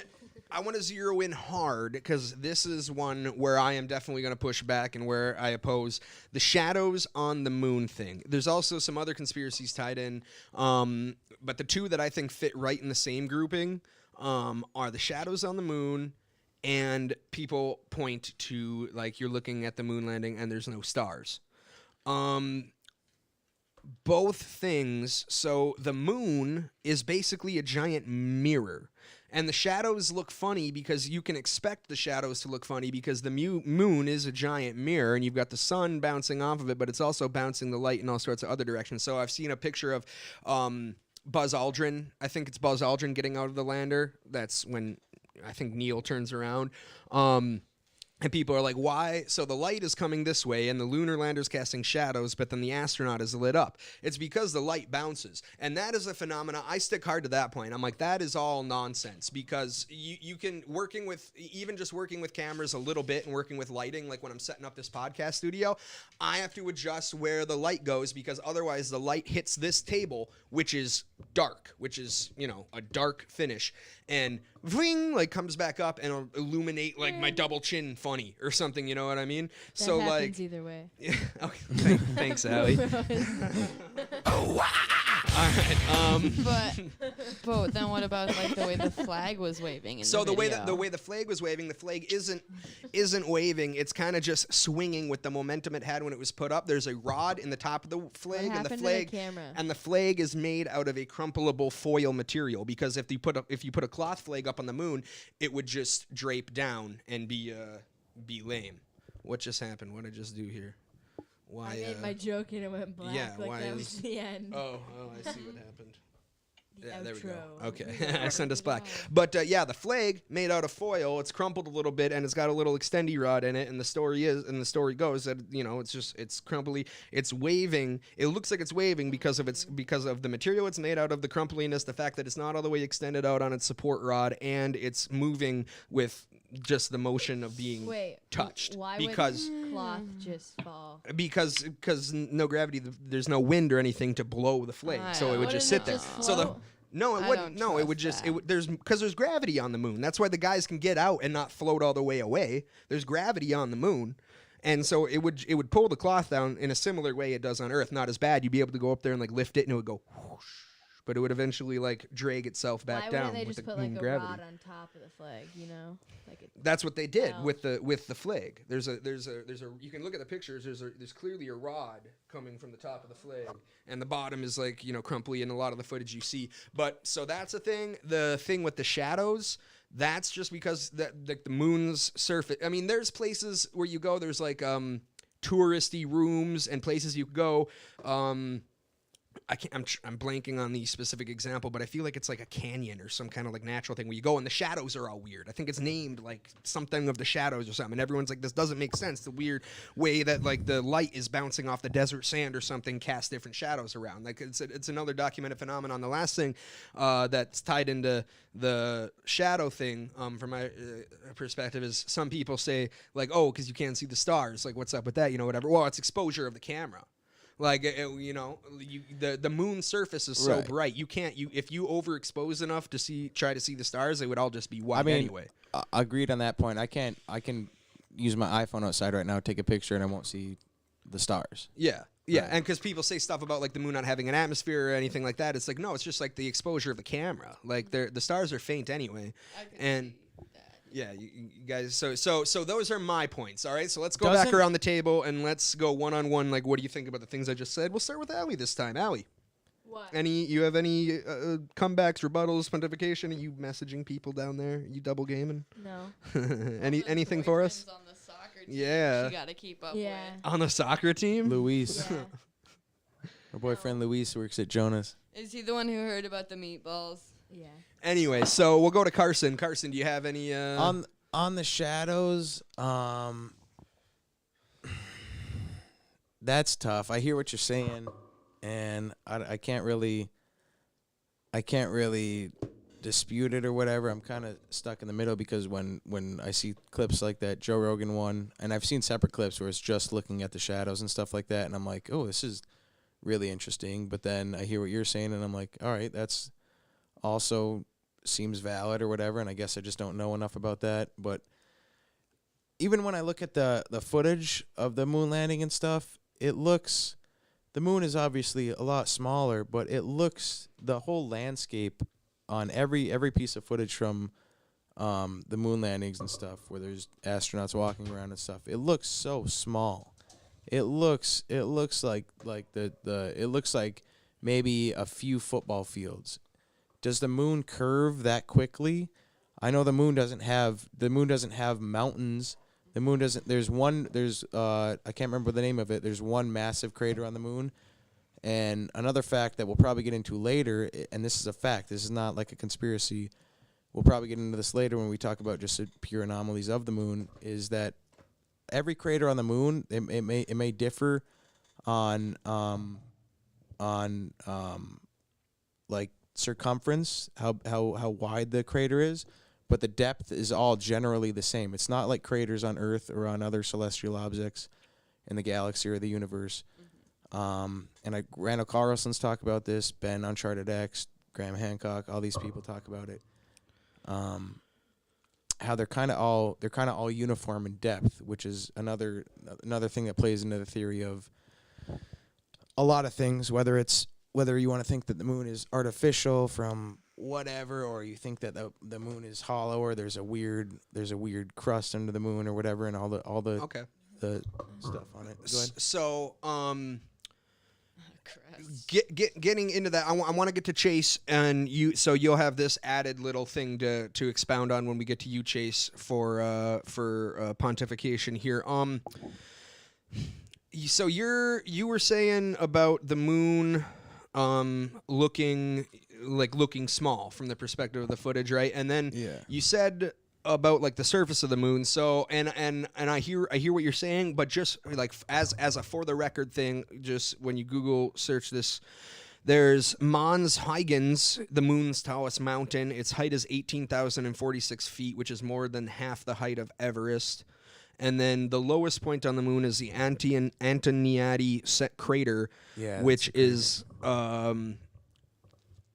this is what the description says here. Oh, I didn't bring this stuff up. I wanted to bring this up. we'll go back here. I'll show. This is just, again, these are just Google results, but this is apparently the moon's tallest mountain here with a picture of it. It's height at 18,000 feet. And again, I'm not saying this is anything to do with like the size of the moon thing, because that is actually an interesting kind of point. There's at the very least, it seems like there's some type of optical illusion going on.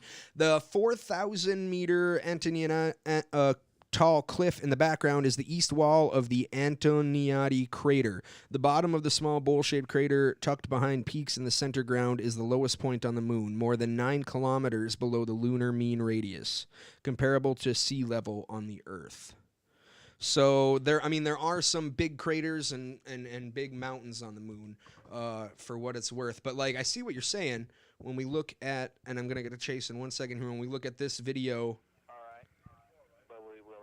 here, you're looking at it and you're like, bro, that could be in a goddamn room the size of Forest Park's gym. Yeah, I hear what you're saying.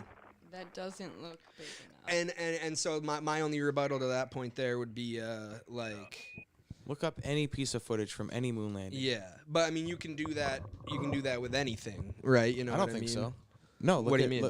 With anything like footage from Earth? Yeah. No. Yeah, you can. Well, show me. Yeah. What do you mean? Like, what are you saying? Show you what? I'm saying like you can totally see like.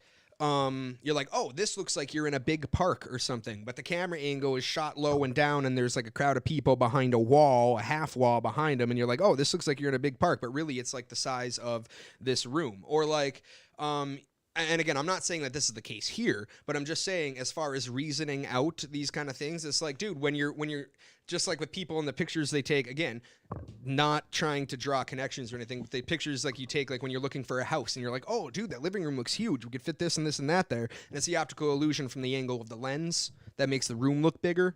It's like, it looks like there's like 6 steps from the point where the cameraman would be stepping to the couch or whatever. So this lens makes it look it's actually smaller? 3. You know what I mean? Yeah, but this has a person for no. See, I'm not trying to drive direct connection, but I'm just bringing up that point. Is like that's in my brain the way I reason things out. Where it's like, okay, yeah, fair point, but I'm not convinced because optical illusions, especially in filmography and everything, happen all the time. Definitely. And if I'm looking at a person, say in a desert with similar obvious, and there's better moon footage than this as well. This is even more grainy than probably what you could find. Like, you could search a video of someone in the desert or something like that moving the same way or whatever, and it doesn't. It just looks weird. Well, see, and I guess another point I'm making is like this isn't a wide angle, right? The cameraman is probably standing 5-6 feet behind this guy. Right, but look at how look at the top of his helmet or whatever. It looks like he could wander over there and be over that edge in 10 minutes. You know what I'm saying? Like, it just looks funny. Is the moon really that small? No, the moon compared to a guy, it's not like that robot game that we played at Grandma and Papa's where you can walk around the earth in 20 minutes or whatever. Oh, that game, Mecha That game was awesome. Yeah, that game was sick, dude. So I'm gonna turn it over to Chase. The last thing I'm gonna say is like, I hear exactly what you're saying, and I see the same thing that you're seeing. But I'm like, I bet I could take a picture of you that looks exactly like this, and because because part of the optical illusion that I think that you're seeing and making the point about is because of the desolateness of the moon. There's absolutely no landmark for you to base anything off of. So you like, you're looking at that, and when you look at this picture, you're like, I have no idea how far that distance is because there's absolutely no landmark. This little thing over here, I mean, this could be 16 stories high. You know what I mean?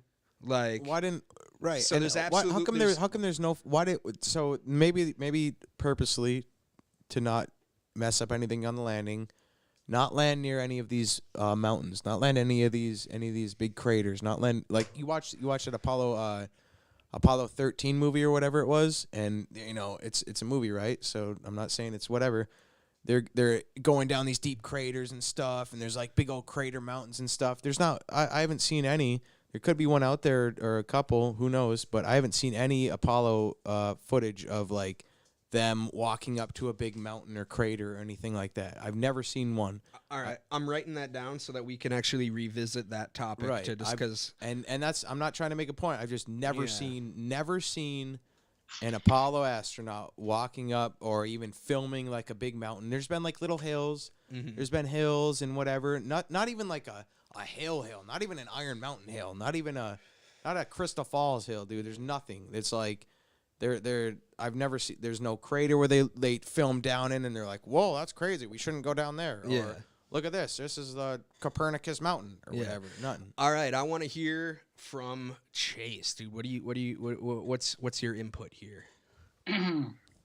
So I had a few issues with just the technology and like how fast they rushed the project from like the time they started working on going to the moon and how fast they actually did it.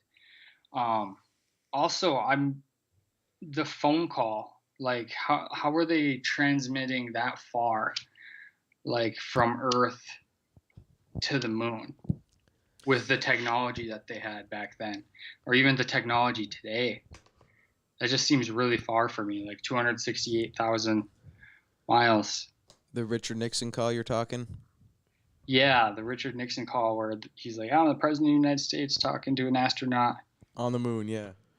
Yeah. And that very well could have been, it's fishy. I don't know. Maybe they could have faked that just for a publicity stunt or something. My initial thought, so obviously they were communicating and they've communicated with their astronauts through radio, you know what I mean? Which I'm pretty sure there was a delay. Yeah, and we can definitely I want to just keep letting Chase, like, you bring up points. We can come back I around want to to know, this. I guess I should have looked this up earlier, but like what is the mile distance that radio can travel? And what was it in 1969? To me that seems really far. That wasn't something that was, that's completely impossible, but that is one of those things that, for me, it was more evidence like, yeah, I don't think we did go. The other point that I wanted to bring up was current NASA. So we're talking a lot about like 60s and 70s NASA. Current NASA is using a lot of green screens and like doing weird stuff, and they're being sloppy about it. Some of the things, I can't remember if I sent them to Carson, but yeah, it was just like green screen trickery. You could like see green screen in the reflection of the helmet and the glass of water sitting there when there wasn't supposed to be gravity. So those are the things that I just am stuck on. Okay. What is the exact clip you're talking about with the glass of water? I want to see if I can find that. Do you know like how I can describe that? I believe I sent them to Carson and he emailed them to you. Okay. There should be one where there's like, let me see here. Should be like blue astronaut suits. Yeah, there's there's like 4 astronauts. So no, I only have those 3 pictures we looked at earlier. There should be a bunch of links underneath it. No. Oh, links. Let me see. Go all the way to the bottom, maybe. Gmail is annoying. Let me. Because they got placed all the way at the bottom. Okay, let me check. Oh yeah, looking for the links. Weren't those at the bottom? Email. I didn't see the links. They were the attachments. Yeah, can you click on those? Yeah, those are the pictures that are on the bottom. Yeah, aren't they? No. Oh no, those are videos. Okay, yeah, MP4s. Damn, what an idiot! What an idiot! Fool. What a loser! God. Okay, let's jam. No, I want a I don't think this is the NASA space hoax. Where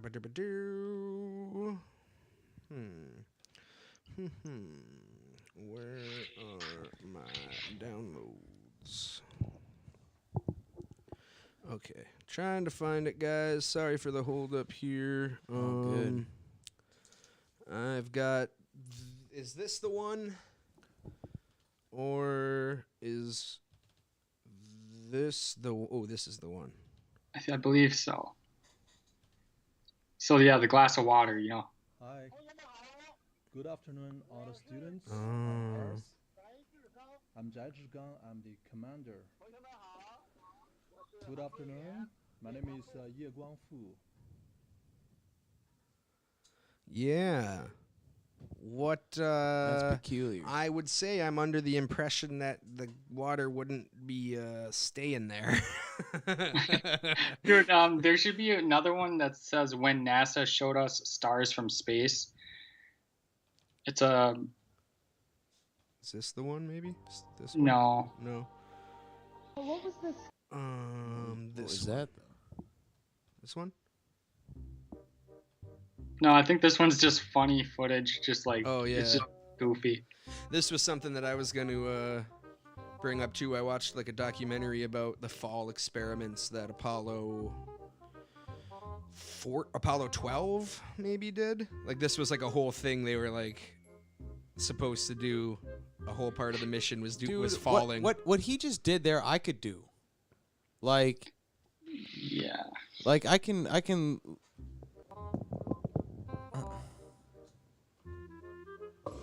I've done that. You've seen me do that. Yeah, but It looks like breakdancing. And then you speed it up a little bit. You speed it up a little bit. Okay, there's their biggest hill, right? Go crest the hill. How come there's no footage of like astronaut walking behind a guy, watching him walk up a hill or something? It's all these weird little. All right, here's our backdrop, and then you have this 50-foot radius to do your stuff in. There's a couple pieces of footage of their lunar rover or whatever, and it's literally the same exact thing. All right, now you got 50 yards. Drive around, show them. Oh yeah, you guys fixed that fender with duct tape. American duct tape. Well, so there should be a different one. It's like when NASA showed us stars from space. Okay, no, this is hurricane stuff. Okay, maybe it didn't say. No, I don't think I got that one then because there was the only other one is this or the other one there. Let me look for you, Chase. One sec. Can water stay on a glass in Telegram 0G?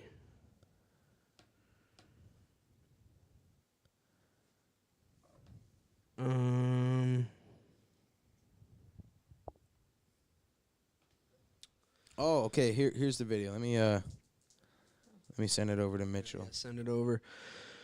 Okay, accept cookies. A cup of water in zero gravity. What will happen if I try to pour a cup of water in zero gravity into another empty cup? Will the water come out of the cup? The adhesive force between the water molecules and the interior of the cup should prevent the water from coming out. Is it correct, or is there something to it? So, and then this is where we get into too. So I'm not saying that this is the gospel or these threads are the gospel, but we get in situations because I definitely would like just based on whatever space stuff I have, thinking about like the representation in Kubrick's Space Odyssey when they're pouring drinks and the water goes in like the little weird spiral to the side and all that stuff. But then apparently, like, you look in here and see what other people are thinking and what other people information have. Now, this person is saying it's taken for granted that you can't get the water out of the cup in zero gravity. That's this person asking this question. I know that astronauts use a lot of Velcro and shit. For sure, but I don't know why there would be a glass of water. I don't even know why there would be glass itself. Well, we don't know if that is glass. In the video, you mean? Yeah, it looks weirdly placed. A sudden move of the cup would create a lower pressure behind the water than in front, so the air pressure would try to keep it in the cup. But the acceleration that this can achieve in finite, so a rapid motion could liberate the water from the cup. Alternatively, if your cup is hemispherical, you could take the water out with a quick flick of the wrist, rotating the container with the liquid staying behind. Oh, so you'd have to basically take the container out of the water. So, I don't know about you guys, just based on this, I'm kind of like, I think maybe that my whole presupposition of how that works is wrong. But again, Yeah. not saying that this person is an expert or whatever, but they seem to be thorough and they have equations. So I don't know, for whatever that's worth. You know what I mean? I can't get that stars one to load. And so I want to double back too, because when we're looking at that footage, like the falling footage. I don't know, and I want to get a little bit from the girls here in a second, but I don't know. I watched that and nothing there. Like I don't see anything here that makes me go like, that looks like bullshit. That's exactly this is kind of how I'd picture things looking. That's how I'd picture low gravity on the moon to appear. Right. Like because especially you like haven't here. seen. Right. You can't. You know what I mean? And so You've never been there. so we say like stuff like about like movies and stuff and CGI these days, and I think that maybe in some ways our brains get warped by seeing the fictional motion. You know what I mean? And then you go back and you watch the real thing, and especially when you watch it on film cameras too. So I think some of it as well. You guys ever watch like old NFL games and everyone's moving funny? Like it's like everyone's running like real choppy, like things look weird. You're like, dude, the whole like speed of the game is like different. Things look weird. Hold on, Well, pause it. it's partly because of the film and because of the frame rate and the playback. I know exactly what you're meaning. You're like, why is he running in slow motion? Yeah, why is it like look like this? Everyone's moving funny. And It's because of the Betty Bobby going down to the field. It's because of the discrepancy between the shot frame rate and the playback in a digital format, and just wherever everything that goes through. What I you can have get a with specific that. thing you wanted me to pause here? Again with the landscape, fucker looks like he could walk over the edge. From that angle, it totally does look like. If I turn my head too, just like I've seen people videos of people in the desert from low, from high, from a non-wide, from a whatever. But also though, you picture a desert though. You also have like, I don't think the moon. This is a whole nother track to get down, I guess. And but I don't think the moon, like it's probably duny, right? You know what I mean? Like it's not like it's like a flat pancake surface on the moon, right? It's probably like they could be on like an incline. You know what I mean? Could be. And so that could be the top of it. And Okay, from our position, it looks like You're that's right. bullshit, but it could just be like a very slight incline. You're and right. again, it's very trippy to look at because, and I'm not saying like, this is all like all the optical stuff is bullshit, but the way I think about it, it's very trippy to look at because again, when you're assessing this image, it's like you have absolutely no reference point anywhere in this image other than like the astronaut right here. So all sorts of trippy stuff happens like that. I think there's a Vsauce video about that kind of stuff too. But Allison, do you have anything to add here at this point in the conversation? No, and I don't know where Casey went. So She's back. Chase, anything to add as we go along? Or do you either of you? I'll start with Chase. Do you want to take us down a different tangent? Do you want to present ready. other stuff wherever we want to go here? Floor is yours, Chase. I don't know. Just to basically kind of, wrap up the thing with the moon, it is like we can see the footage, and you either just make your assessment one way or the other. But where it's like we're all looking at the same footage. I just think it's cool how cool of a conversation that one event can create. So Right. I mean, it's fun to talk about. It's all in good fun. At the end of the day, I think it's really brilliant to see how different minds interpret information. I know, I love it, dude. Well, again, and that's what we're doing here is just dialectic. Like, all right, let's just say everything that we think or know, and then like make a stew out of it. Casey, I know you were gone for the last couple minutes here, getting us some snackies, but do you have anything you want to add here at this juncture? It was fake, for sure, fake. No way it was real. All right, Judge Casey. Can you open this, please, though? I'd like to talk. I'd like. ASMR. I'd like to. I want to. ASMR style. Do it, by the ASMR. way. Do By it. the Do mic. it. Just do it.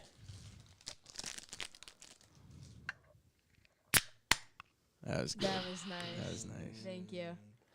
I want to talk about. I think we should dive into the actual anomalies itself outside of astronauts going to the moon. Anomalies about the moon, bigger picture. Okay. Bigger picture, almost as if. Let's open our minds when we listen to John Michael Gaudier, Event Horizon stuff, and we think about civilizations that could have been around for millions of years. Say us in the future. Say any other civilization out there in the universe or something. What they could do if they were able to advance like we are to like a million years. What you could do. What you could build. What you could become. What you could. How you could terraform your planet. How you could become godlike with your planet, and literally, and so with the anomaly, like the anomalies on the moon. First off, I have this one right here. This is a fun one. This is even on Wikipedia. There's other articles here down here. Popular Science, Quora. It's not very credible, but so we have here the moon. The moon rang like a bell. On November 20th, 1969, Apollo 12 deliberately crashed the ascent stage of its lunar module onto the moon's surface. NASA reported that the moon rang like a bell for almost an hour, leading to arguments that it must be hollow like a bell. That one's really interesting. That's really, yeah. And you could look that up. That's straight out of. No, I got it right here on the screen. Right. They had seismographs. Seismograph readers or whatever you want to call it on other things that were on the moon before they crashed that thing into the moon before they crashed the ascent stage of the lunar module, and it read it like it was ringing like a bell for over an hour. And I've heard that before, and that is like, what's the deal with that? Wouldn't be surprised. I mean, because like if the moon is hollow,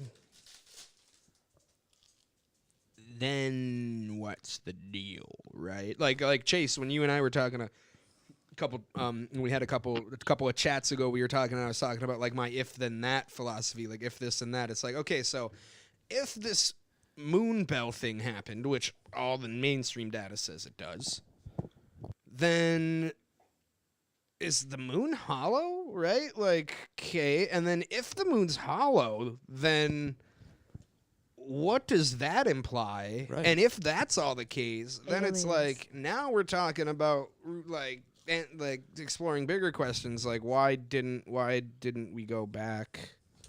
Why did we? It's are like there that- other reasons we stopped? You know what I mean? Like that kind of stuff. It's like that Moonfall movie. If any of you guys have seen it, I watched it with Mitchell. Oh yeah, That's a very blown out of proportion, it's hyperbolic movie. Hyperbolic But- version of that. Right, yeah. but the moon is hollow, and there's aliens living inside, and there's a this and that and that and this.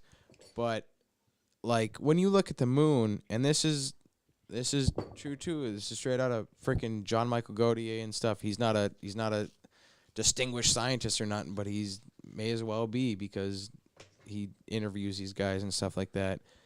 And when you look at other moons, Phobos, any other moon surrounding any planets in our galaxy or in our solar system especially, but anything we've observed in the galaxy or observable universe when it comes to anything outside of our galaxy, exoplanets and stuff like that, there's no moon that is like ours. There's no moon in the specific zone like ours. There's no moon that's even perfectly round like ours. Like you see these moons around other planets and stuff, especially in our galaxy, and they're like potato shaped and shit like that, and they actually look like rocks. They actually look like weird ass things. But as far as the math of it, when you talk about solar eclipses or lunar eclipses rather, can we pull something up really quick? This is really cool. This is hard math on it. Yeah, real quick, I wanted go to ahead. say Go ahead. with the moon sounding like a bell, and correct me if I'm wrong, but I thought there was no like sound.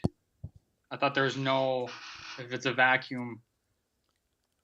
Right. No. No. What's vibrating? 100%. Yeah. I guess 100. Just like you said, vibrating. It vibrated like if there was sound. I don't know if it would be sound, but the seismograph, like it reads on Earth, recording earthquake data and stuff like that. When they smashed it into it, it reverberated or whatever. Yeah, like the mechanisms and functions happened that would produce a bell like ring, and then the vibrations continue. Yeah, if you had a little mini seismograph on the Liberty Bell, and then you went boom, and we're able to measure that for however long it would go. Boom. That's what they recorded, which is really, really peculiar. Yeah. Really strange. Really, really, really, really, really strange. That's something that's trippy, just as an aside, like that always trips me up, is that like sound is like literally as literal as you can get, like physical. You know what I mean? It's just like it's waves in an atmosphere. Yeah. You know, that's just a trippy thing. Really quick side note before, if you want to, we can dive into that crazy it'll just be a clip of Randall Carlson explaining it. But remember when we took mushrooms and we were looking up at the moon, and it was like, obviously you're on mushrooms, you're on a substance, and you're seeing weird shit. But I remember looking up at the moon and seeing it, like, seeing all these fractals. Dude, I swear to God, I'm on mushrooms, all right? Take it with a huge, giant, mind-worth grain of salt. But I was seeing, like, in my eyes, I was seeing, like, a dome with all these, fractals. It looked like I don't know. Probably name any movie where there's like a dome above and it's all these not octagon shapes, but like sort of like geometric shapes like across the whole entire sky. And then the moon was like just part of that. It wasn't like in front of it or behind it or whatever. It was just like part of it, and it was super trippy. To add on to that aside, the way I think about that is like, again, like in the if this then that, right? Like, because what if, just for fun talking, what if, like, when you're doing that kind of stuff, there was a guest on Lex Friedman that was recently, and he was talking about the nature of reality, and basically the guy was like, there is no objective reality that we can perceive, because every last ounce of our perception is tailor built by evolution, all the things that we need according to evolution's time scales to survive and procreate, right? So then you're like, dude, what if my brain goes to like, so what if that's like, that's the evolutionary programming, and we see the dimensions and the reality that we see, and then there's something that you're doing to your neurology when you're taking these substances that like reveal the fractal and geometric points of like unity, like the structure of things, like the like whatever you want to call it, the simulation, or like revealing like the geometric pattern of reality, you know what I mean? And what if that's like an actual thing happening rather than just a mind trick? Yeah. But there's absolutely, when I think about that, it's just for fun, because there's absolutely no way to in my opinion, to go with one or the other, because it's like it would be the same exact way if all of that is just neurology going wild in individual brains and experiencing the same thing, because it's the same hardware anyway. And then when you go on, I want to hear what Chase thinks about that. But when you go on a crazy trip and stuff, and you're like, and you see all this shit, or you experience something, or I haven't, but you hear people that have done DMT, and there's a lot of stories of people that do it that see the same things and stuff. You communicating with these different things. It's like, yeah, you're on a substance, but dude, our brains are a substance. It's all chemical. It's all chemical shit. And dude, you could like, you don't eat all day or whatever, and you start getting faint or whatever. Casey and me, same thing, dude. We do the same thing. It's like you'll start like feeling faint and shit. You'll get all lightheaded or whatever, and you're like, you're in a whole different state of consciousness. That's real. That's 100% real, and I'm not on fucking mushrooms. So that's as real as when I'm tripping on mushrooms and I'm seeing this shit. But well, I like that you said, like, because your brain is a substance. Like, it's ignorant and hubristic, right, to be like, well, that's a substance, right? Like, oh, I'm me. And it's like, dude, at the end of the day, it's like there's a strong possibility that you're talking about chemicals, and it's like everything that you are is simply chemicals. 100%. You know? So you're just, like, toying with the chemistry of it. But like you said, Chase, what's your thoughts? Yeah, dude, that stuff is all really mind-blowing. You know, I've been dabbling in that type of, exploring the consciousness. it's really interesting because even if you, like we said on our video chat the other day, just because we can explain the mechanisms by which life is possible, it doesn't make it any less amazing.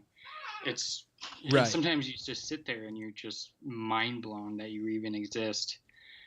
There's something deeper. There's a deeper meaning, that I think we're losing over time. A lot of people are losing the meaning, or if that's their relationship with God or whatever. But people are just, the general theme of society now is just aimlessness and selfishness, and that's why a lot of people are unfulfilled even when they get money. So there's those core values that you hear preached through time, those are not to be taken lightly. Yeah. Well, to me, that's what this is all about. I 100% agree, and I just wanted to double down on your point there, where it's like, it's like people, it comes in so many different forms, you know what I mean? But it's really boiled down to people losing touch with the metaphysical reality, believing that the metaphysical is bull, and it's like, no, it's very, very important to everything that human society is, and exactly like what you said, like you're losing it, and that comes from whether you're talking about spirituality or theology or just like a general awareness of there is that meta reality that we all exist in. And without getting too off the rails, like, I 100% agree. And you see that happening, like in this weird, like, abandon everything from the past, abandon religion, theology, these movements and these just general trend changes with the materialistic secular Western world, like completely being like, well, we don't need that anymore. And you're like, I don't straight up know. Abandoned philosophy. It's like everyone's like, we don't need any of that anymore. And then they go on Facebook and they're like, why do things suck? Yeah. My life sucks, the world sucks, everything sucks. And you're like, let's retrace our steps. You know what I mean? There's motherfuckers that were in the Gulag archipelago that like hell, and using like just through their own brains, through their own mental practices, through their own philosophies that they've come up with or learned, that found light in all that shit. And why do so many people in prison find religion? Exactly. 100%, dude. And that's like Chase was saying, whether it's just what Chase was saying, dude, like I 100% agree. And like just everything fucking Think fruit about snacks. this. I mean, go ahead. We're like, a crazy way to think about it is we're just like a collection of ideas and behaviors and stuff. Like individually, we all grew up differently and we made different decisions and stuff. But I just want to go a left turn on that. Isn't it crazy that we're just sitting here? I'm however many miles away, and there's a camera organizing the information and putting it into pixels so that way we can broadcast this. I mean, we can sit here and say, it's easy to say life sucks, but it's like, really, just think about that. We're sitting here having a conversation.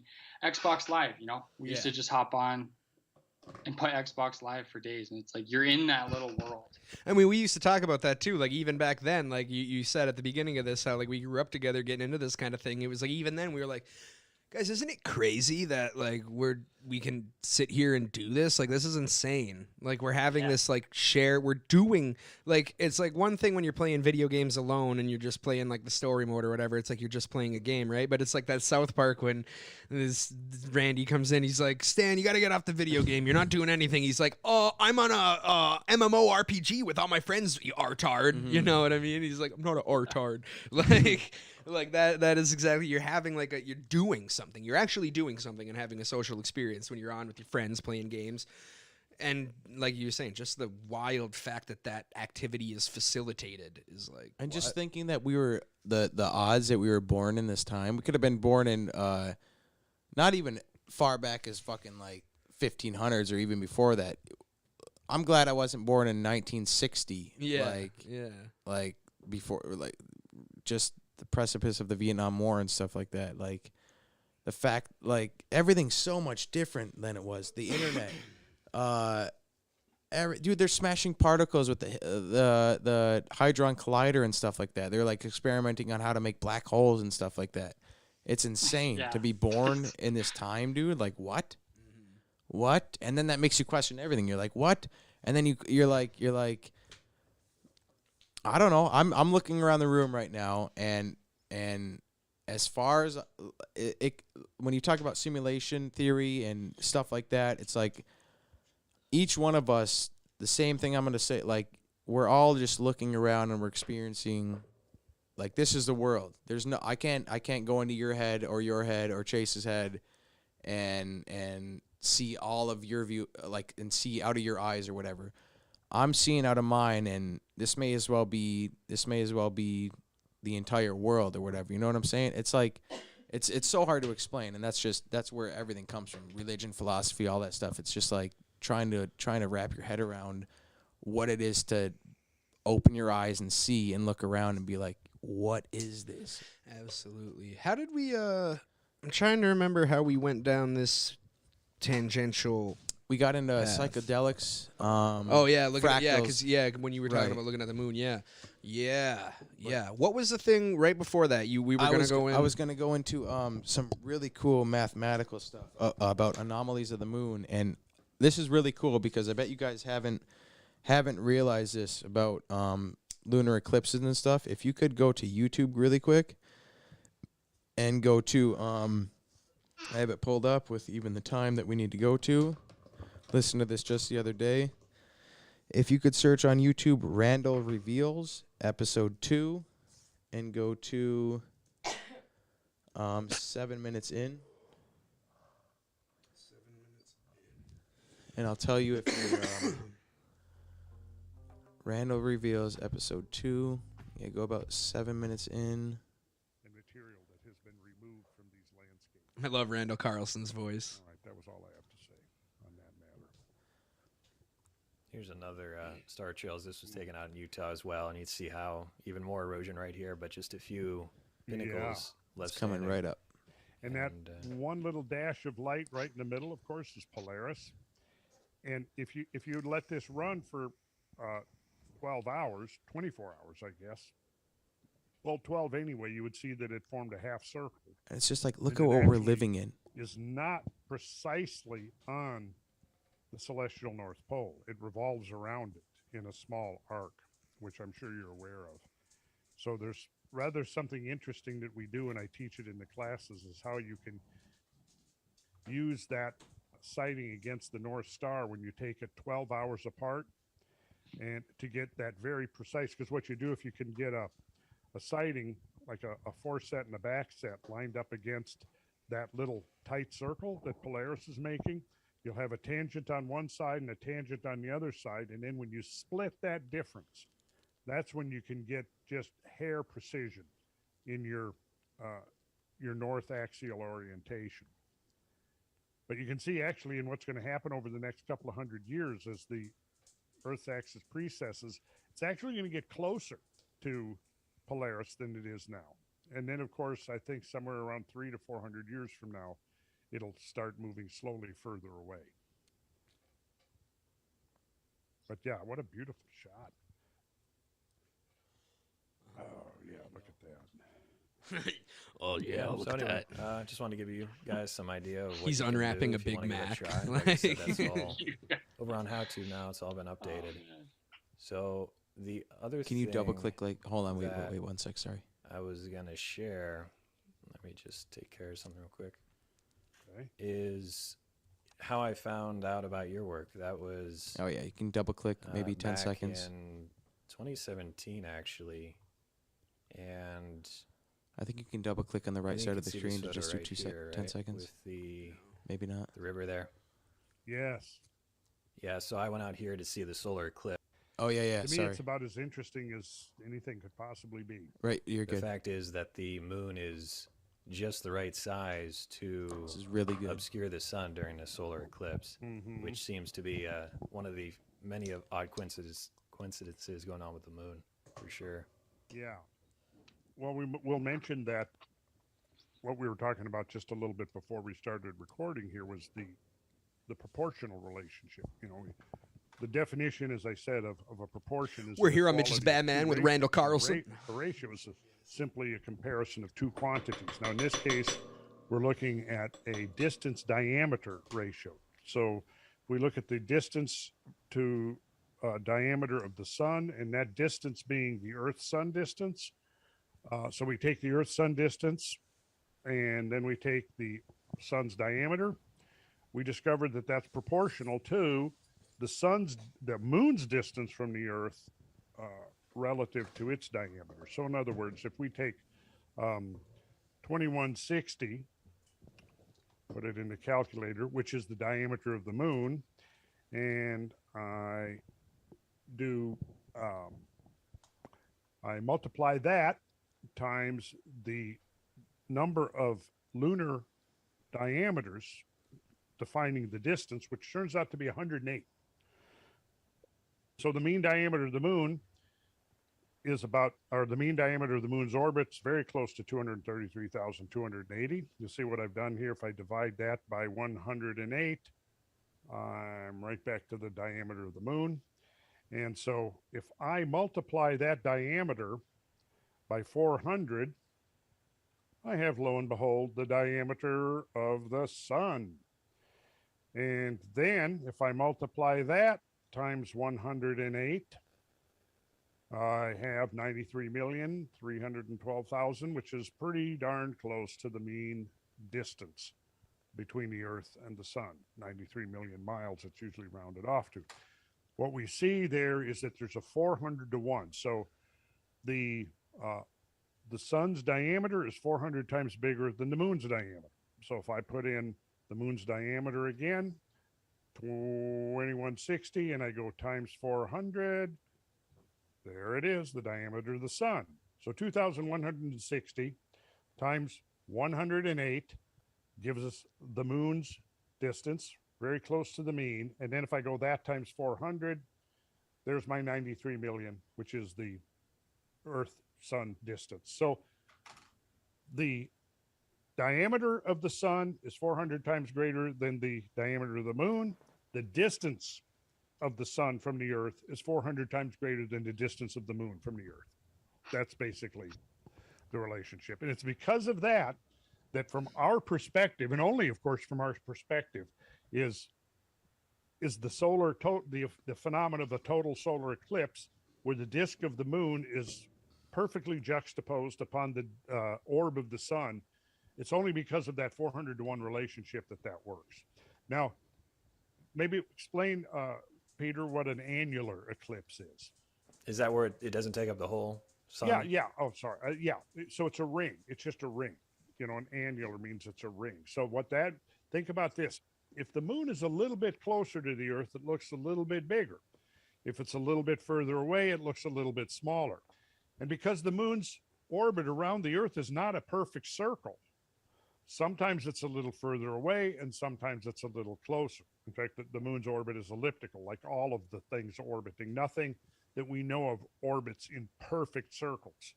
Some of them are pretty damn close, but all of the orbits that we see are elliptical. But the moon's orbit around the sun, sometimes around the Earth, sometimes it's a little bit further, sometimes it's a little closer.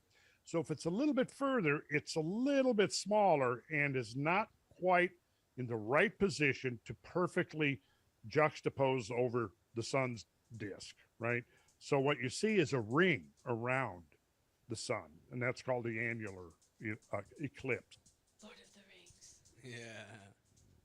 So, yeah, show us that. Okay. Yeah. Very cool. Just some math for you. Yeah, that's interesting, dude. Right? And like, what are the odds? Just like you said at the last leg of it, is like none of the things we observe are in that type of orbit, really. Nothing like that. Just a fact. Are you kidding me? Like those perfect numbers. It's so perfect. And when you like, obviously, because without the moon, we wouldn't have tides. We probably wouldn't have life. Like, maybe we got lucky, and that's why we're here, and that's why we're talking about it. And there might be a million other ones just out of reach of the James Webb Space Telescope or something, or whatever we can see. but that's just so perfect. That is so perfect. Math is so cool too. So I get a little bit lost in the numbers. Do you? Like not just because I'm bad at math. Okay. Like you know what I mean. Like so I'm trying to follow along, but I think what I'm getting is there's the 400 to 1. So like then it's like that perfect multiplier by diameters and distance to equal that. But I'm like, and maybe I missed it, or maybe there's a specific point you can tell me where he elaborates more on like is it just that the uniqueness is that it's like the perfect number, like the 400 to 1 ratio? It's the thing is it's the sun is 400 times greater than the moon, and then the different distance between. So it's like 4 steps. It's like the distance between the Earth and the moon, and then the moon and the sun, but also the diameter of the moon and also the diameter of the sun.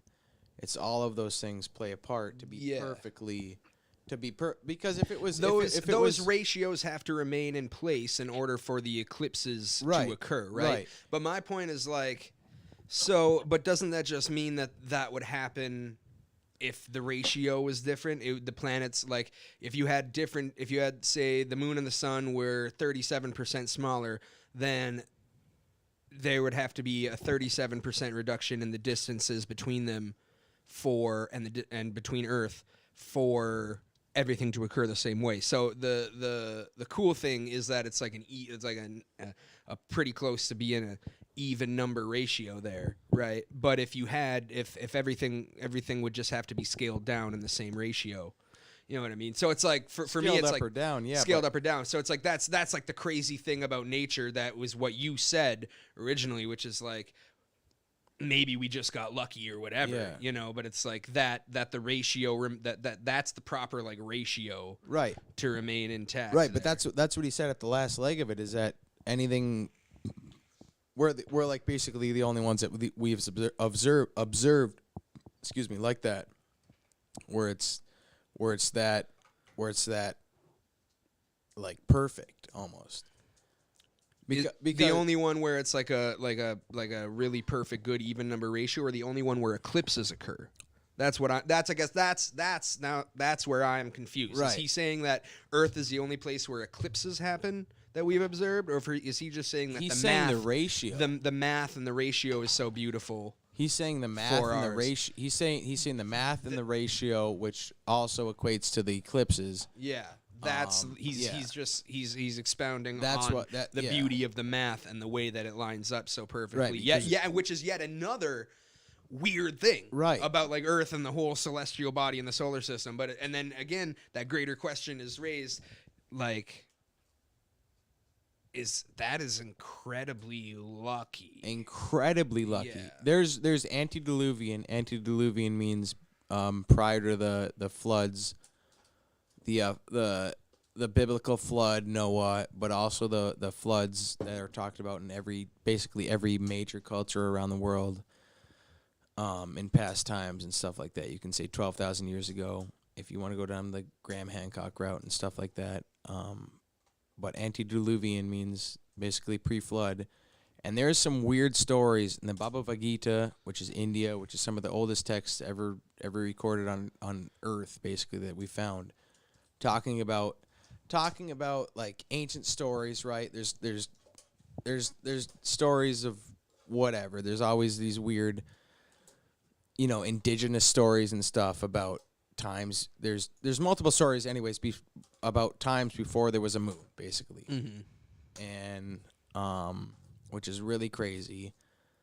And like, who knows? When you watch people like John Michael Gautier, who just dives into these ideas about civilizations that may have advanced like 1 million years without any disruption or whatever. They just keep advancing. You look at Dyson spheres, which a Dyson sphere is where you get so advanced and you need so much energy that you build a structure around your... Go ahead. I gotta come back in. Well, actually, I'm so sorry for interrupting. Finish your thought. I didn't. It's okay. The Dyson spheres, I'm familiar with that. So like, say a civilization like us, say we keep going, say we make it to 1 million years. where we didn't get struck by a comet. There wasn't a massive volcano that wiped out everything. Some things would have happened, but we didn't get wiped out. We kept advancing. Say we're 1,000,000 years down the line, we would be completely different from what we are today. Just in the last 100 years, look what we've done. We're talking to Chase, 500 miles away.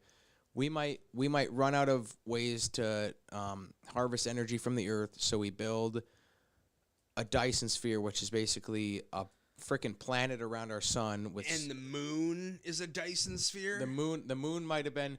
I'm not saying the moon is a Dyson sphere. I'm saying that you go into these stories like the Anunnaki, biblical stories, which are in the Bible and shit like that, about these fallen angels and shit like that came down and seeded. These are in the Sumerian tablets and shit like that. Some of the old 11,000 years old Sumerian tablets, which also depict literally our solar system, same amount of planets, sort of. It's on a clay tablet, right? So that, but generally the distances between the tablets, you can pull these up if you want. I want to stop you right here. Go ahead. Because we're starting to snowball, and we got to double back. When you're talking about the ancient, I want to go to the part about the stories about the moon.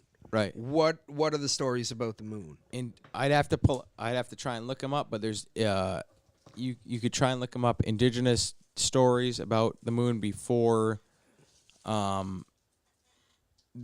the same type of thing where there's stories about the flood and shit like that, and fire raining down from the sky. There's also antediluvian stories about times before the moon, and then these aren't credible though. They're just like folk. Well, tale. yeah, and that's because like what I want to say is, and you know this already because we talked about this, and I've talked about this with Chase as well. In my mind, see, I don't. When you were saying, and you said there's the stories about the time before the moon from the ancient people, and you said like that's absolutely amazing. See, that's where I break off, where I'm like, I don't think that doesn't jump out at me as anything. You know what I mean? Right. It's like, yeah, dude, they probably like I just, in my head, I'm like, yeah, they probably had stories about like the time before the moon. I can imagine like a story about a time like before the moon there was darkness and the world was whatever. Yeah. And then the moon lit up the night sky and allowed us to navigate our Right. ships to whatever. And it was caused by the gods, descending Right. down a rain of fire. What would be crazy if the stories were like something like how we theorized the moon was created, and That's like what I'm fires that's what rained I'm down saying. and asteroids separated the earth in twain, and from the earth was born the satellite of the moon that lit the night for us to navigate our ways through the whatever. Right. You know what I mean? Like if there was some kind of story that was like that, where it's like that's how we think the moon was formed, then you're like, what in the shit? Dude, but just the fact that when you say ancient civilizations has stories about the moon, I'm like, or That's times very before the general, moon, I'm like, right. Yeah, I'm like, okay. I'm trying not to I'm trying not to get away from the moon. I'm trying to stay outside of the Earth and ancient civilization, because that could be a whole nother podcast. But like Tanis in Egypt and shit, and all these monuments across the world where it's just like fucking massive granite monuments and shit look like they were just split in half. Right. Maybe. And Göbekli Tepe and all these sites that are 11,000, 12,000 years old, and it correlates to the Torrid meteor stream. All of Graham Hancock's last 40 years of work, Randall Carlson in the geology of this shit, proving that there was shit going on 12,000 years ago, the Younger Dryas period and stuff like that. I'm not saying that the moon was created that, but I'm saying that if cyclical civilizations were a real thing, just like you said, who knows? Maybe just like we theorized the moon was created. There's theories that the Yucatan Peninsula below Mexico and like Texas and shit like that big circular area, bam, we get hit by a crater, a bunch of this material goes up, circles around the Earth and stuff for thousands or millions of years or whatever, coagulates together and forms the moon, perfect circle or whatever, and shit like that. That's such a perfect circle. It's such a perfect. It's such a perfect circle, bro. It's such a perfect. That's what I said earlier, dude. It's like you look at any search up other moons, around other exoplanets or planets in our galaxy and stuff like that. I want to go around the room for a second here, ladies. How we doing? We got a comment. We got a comment out there. Who's out there? John Smith. All right. I'll be right back. There's no reason for me to not believe it was a hoax. All right, John. Well, I invite you, my good friend, to elaborate if you'd like. That's what we're talking about right now. I do want to go around the room right now. Casey, how you doing over there? Fine. You got anything you want to contribute? Got any takes? I'm gonna be honest. I'm sorry. Allie was making some sick shit over there, and I was watching Allie make some sick shit. What are you doing? So I took my tea bottle wrapper and I was trying to braid it, but now I made like a cool little ribbon. Well, look how like Sparkly. perfectly ripped apart it is. You should have saw it Yeah. from start to finish because this was a roller coaster. I was like, "What the hell? How?" I snapped you. I was like, "How did you do this?" I watched you do it, and I'm still like, "How did you do it?" Lots of hours. Hours she spent here. Oh, hell yeah. If you're out there watching with us, this is Mitch's Bad Man, and my name's Mitch. We're talking about the moon conspiracy. I believe Carson must be on getting a beverage or on a break there. I got Chase out here in virtual land. Chase, how you doing? Good, man. Yeah, it was really interesting to hear Carson talk about all that stuff. I don't really get into, a lot of the different theories. I kind of just am taking it more as asking questions. Like, I still feel like the questions that we were talking about in the beginning, I'm still just not convinced. That's kind of where I always get stuck when I'm talking about a moon landing, is like, I can never get past, I don't know, just the way the footage appears to me. Okay. And I guess I'm not saying it's impossible, but in my mind, like, it doesn't add up. Well, let's dive further into that. So you know exactly where where my mind is coming from on that. So let's hear from you. Like, what are you seeing that jumps out at you? What are like the big things? So mainly with me is going to be, like I said, the third camera thing. I know we talked about, the technology of that. It's confusing to me how they transferred that data from that camera and got it back to Earth. Like, I still don't know how they were able to broadcast that far and so quickly without delay, really. Not saying it's impossible. For me, that doesn't make sense still. The phone call to the moon by Richard Nixon. And then the current stuff with like the green screens that NASA are using now, that stuff confuses me. Like Carson was talking earlier about the director of The Shining.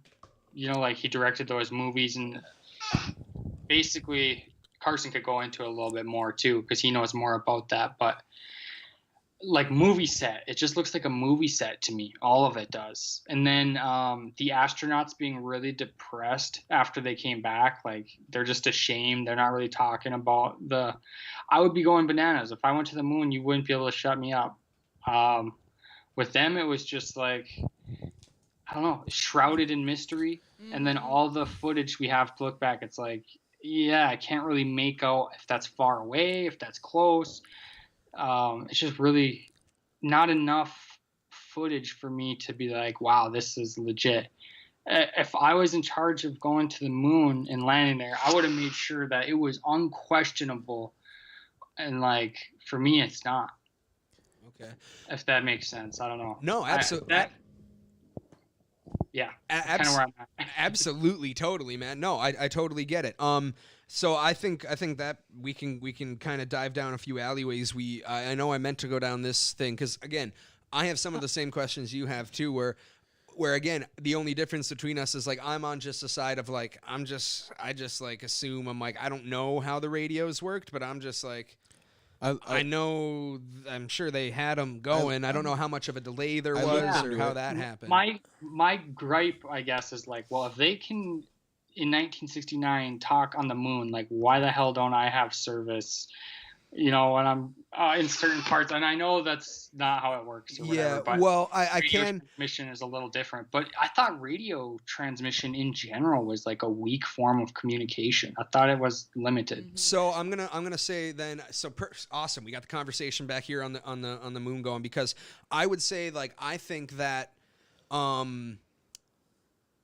first of all, like the service thing, it's like, and like you said, like obviously it's like different stuff. I mean, because that's just completely different. That's Yeah, it's a cellular. network. It's a smaller network, Yeah. smaller node. Well, and it's like different wavelengths like utilized, like the way like 5G is a wavelength, but it's not like I don't know exactly how all that. I don't know how all I'm that sorry works. to interrupt you, but we had some comments, and I think we lost them. Oh, we got some more comments. Plenty of these videos at salary.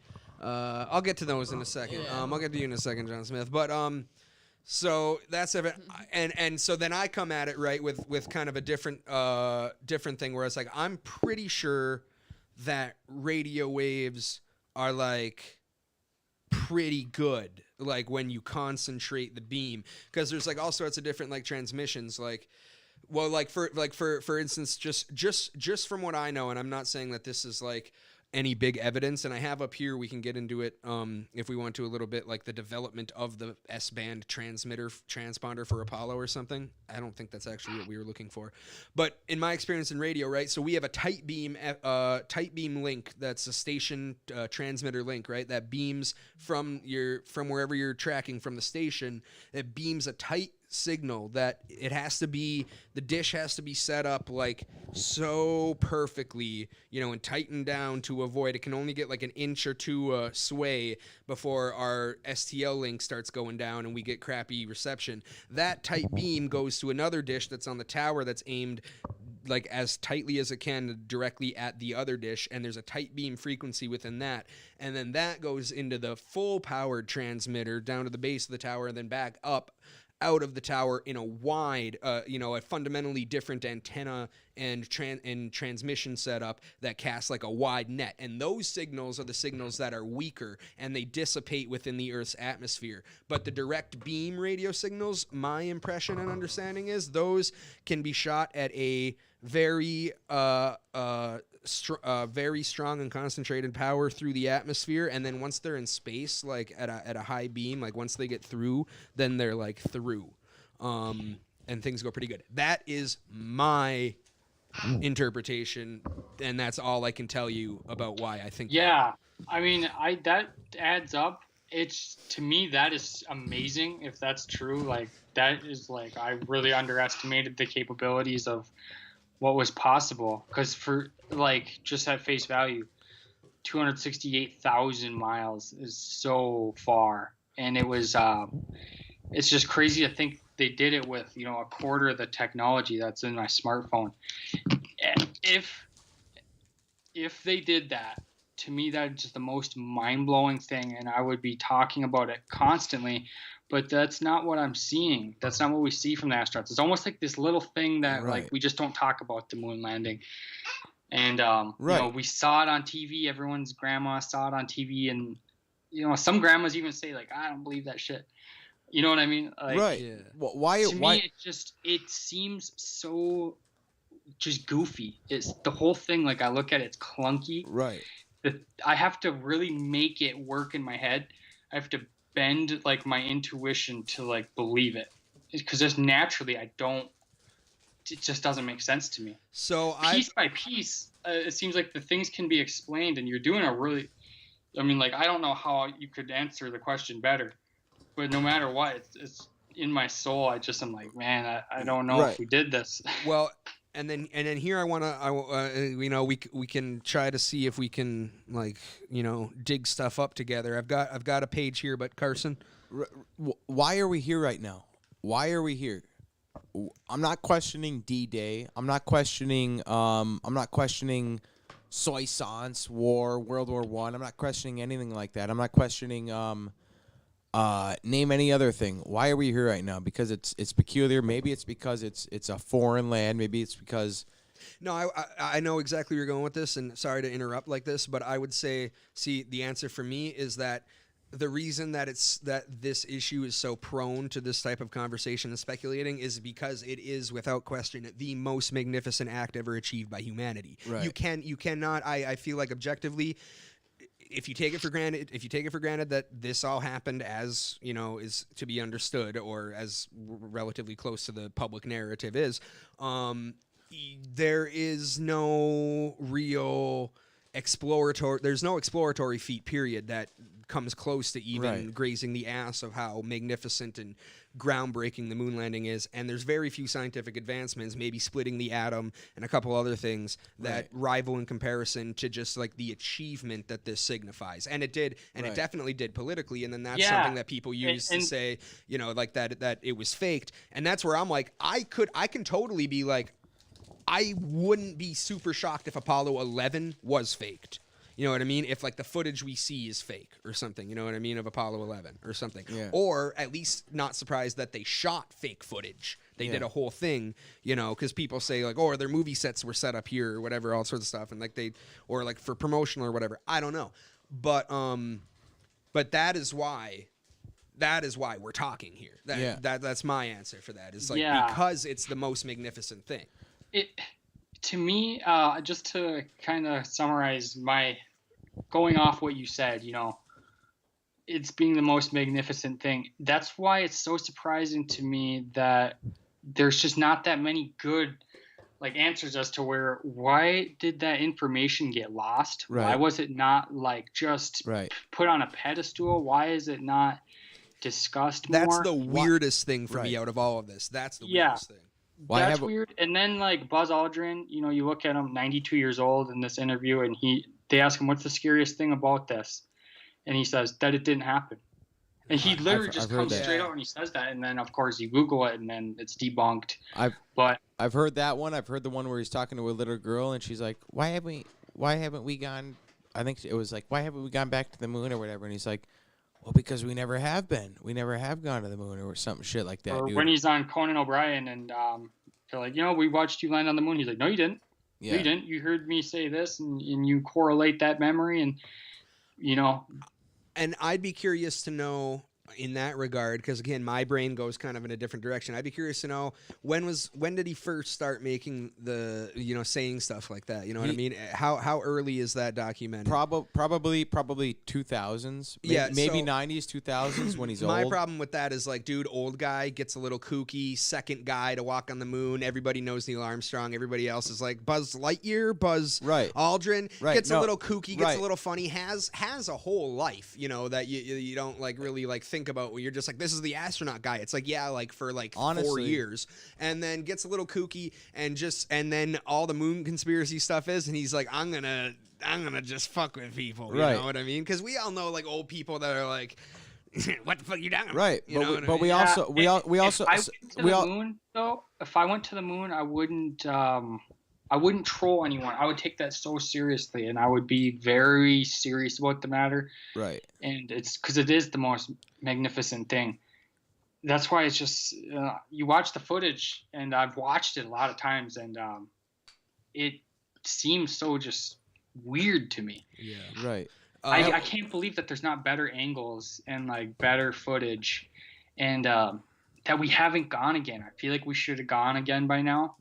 No, I know it's expensive, but it's like, man, we went for a little bit, back to back in a couple years, and then we just put a halt on it. Right. Perfect. And can I say one thing? Yeah. On what Mitchell said with Buzz Aldrin, 100%. Old kooky guy, could be down that line, could be down like, fuck it, I'm going to mess with people. But we've, like, I don't think so. I have a video pulled up, 3-minute video. It's the first few minutes of the Apollo 11 press conference. I've got that. They just got down, and then we've heard. Did I send it to you? No, I pulled it up actually on my own. Did you? Yeah. Okay, I sent Apollo 11 press conference. It might be long. This one is 3 minutes.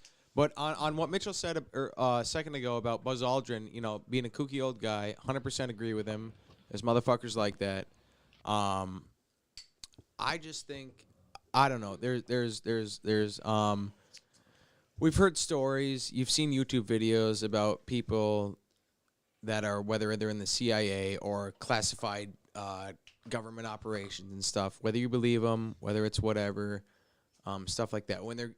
It's a fact that, maybe not a fact, but it's like a thing like where you're on your deathbed, you're old as fuck. Buzz Aldrin Buzz Aldrin, when he was saying these things, he's like in his late 70s, 80s, whatever it is. It's like, dude, you're at the point where it's like, I don't give a fuck, dude. there's weird things where they said on that one's really weird. And that's the thing, dude.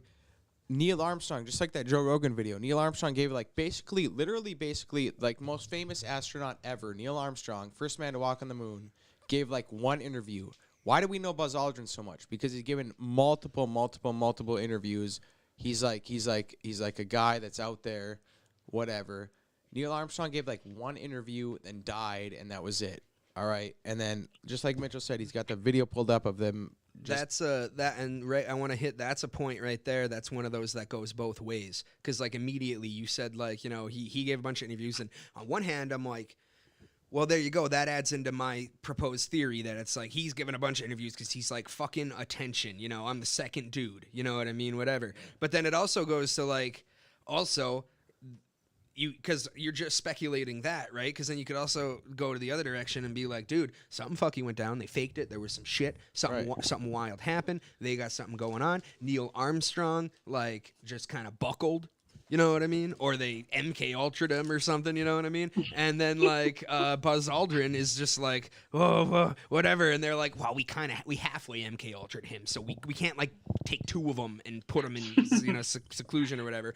The third guy gave a bunch of interviews, though, too. The module man.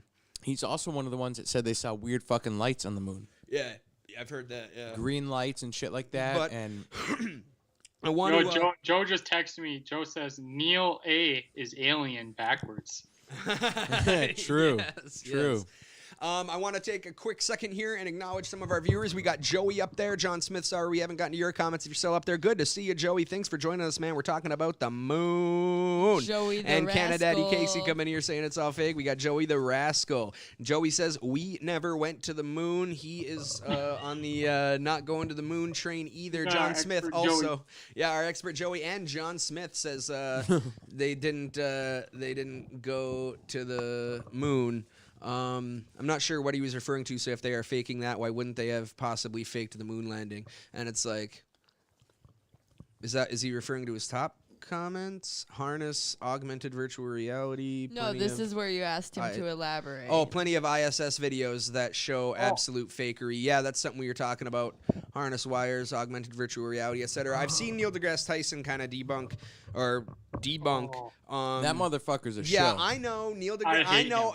Trust me. Even Joe Rogan lately has said that. I respect the man's intellect, but I 100% agree. Well, not even. No, I'm gonna rephrase it. I don't respect the man's intellect. I respect the man's hustle. Like I respect like Neil deGrasse Tyson being Neil deGrasse Tyson, being like, "Whoa, I'm the science bitch." Yeah. Say goodbye to fucking whatever that guy in school we watched. I Bill hate that Nye. guy. He's a Bill step Nye. below Bill Nye is the worst. One step below. Yeah, like he aspires to be like what Bill Nye is, Yep. but he's like more successful in like showbiz. But nonetheless, the point was made that was good from Neil T.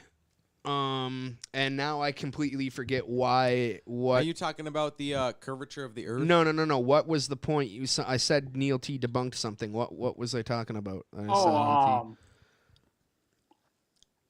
were we just talking? Where was it? It was one of you brought up like a specific point about something. Yeah. Duh. Neil A is alien. Yeah. The harnesses. The harness thing. It was the Joey comment. Yeah. It was that like, yeah, there actually are like harnesses. Joey. There are harnesses on spacecraft and stuff like, for the astronauts. Like, cause I think there was some specific videos people on Twitter were talking about, and I might have been on a Joe Rogan. Harnesses? Yeah. Right. There might be a fucking harness. We're talking about like. No, I'm not talking about what you're talking about. Okay. Like, Harnesses? I'm talking about what Joey mentioned in the harnesses, and some of the harness stuff was about like in like footage in a spacecraft or whatever, and it was like, well, they have like all sorts of strappage. Right, but what Chase and I are talking about is like these weird promotional like whatever you want, not like promotional, but like fucking lack of a better term that I can't think of right now, like corporate videos of like. We're NASA, blah, blah, blah, where there's like fucking, you know how on movie sets will use really clear, like strong wire and stuff like that. There's these weird videos. We could probably pull it up. We could probably try and find one Well, we got a lot of backlog stuff to get to, but yeah, keep going. Where there's like motherfuckers. I've seen one, and I've seen this. It might take a minute to find it if we want to. We probably don't want to. But I've seen this motherfucker. I've seen this video of like a dude spinning around in a capsule, right? And he's spinning, and then he stops, and he gets like tangled, and he's looking down on his leg, and there's like, picture this wire, Mitch, going across my leg like this. But there's nothing there. It's like a clear wire, and then the fellow female astronaut next to him like pulls up on the wire and is like trying to help him out, and he's like looking down at his leg and shit like that. It's just peculiar. Well, look, I mean, if you can find the video, then I'll try and find it. I want to see it. I want to double back. Chase, did you have anything to add before we double back? Because I wanted to talk about the radio stuff. Yeah, all I'm gonna say is I hate Neil deGrasse Tyson. I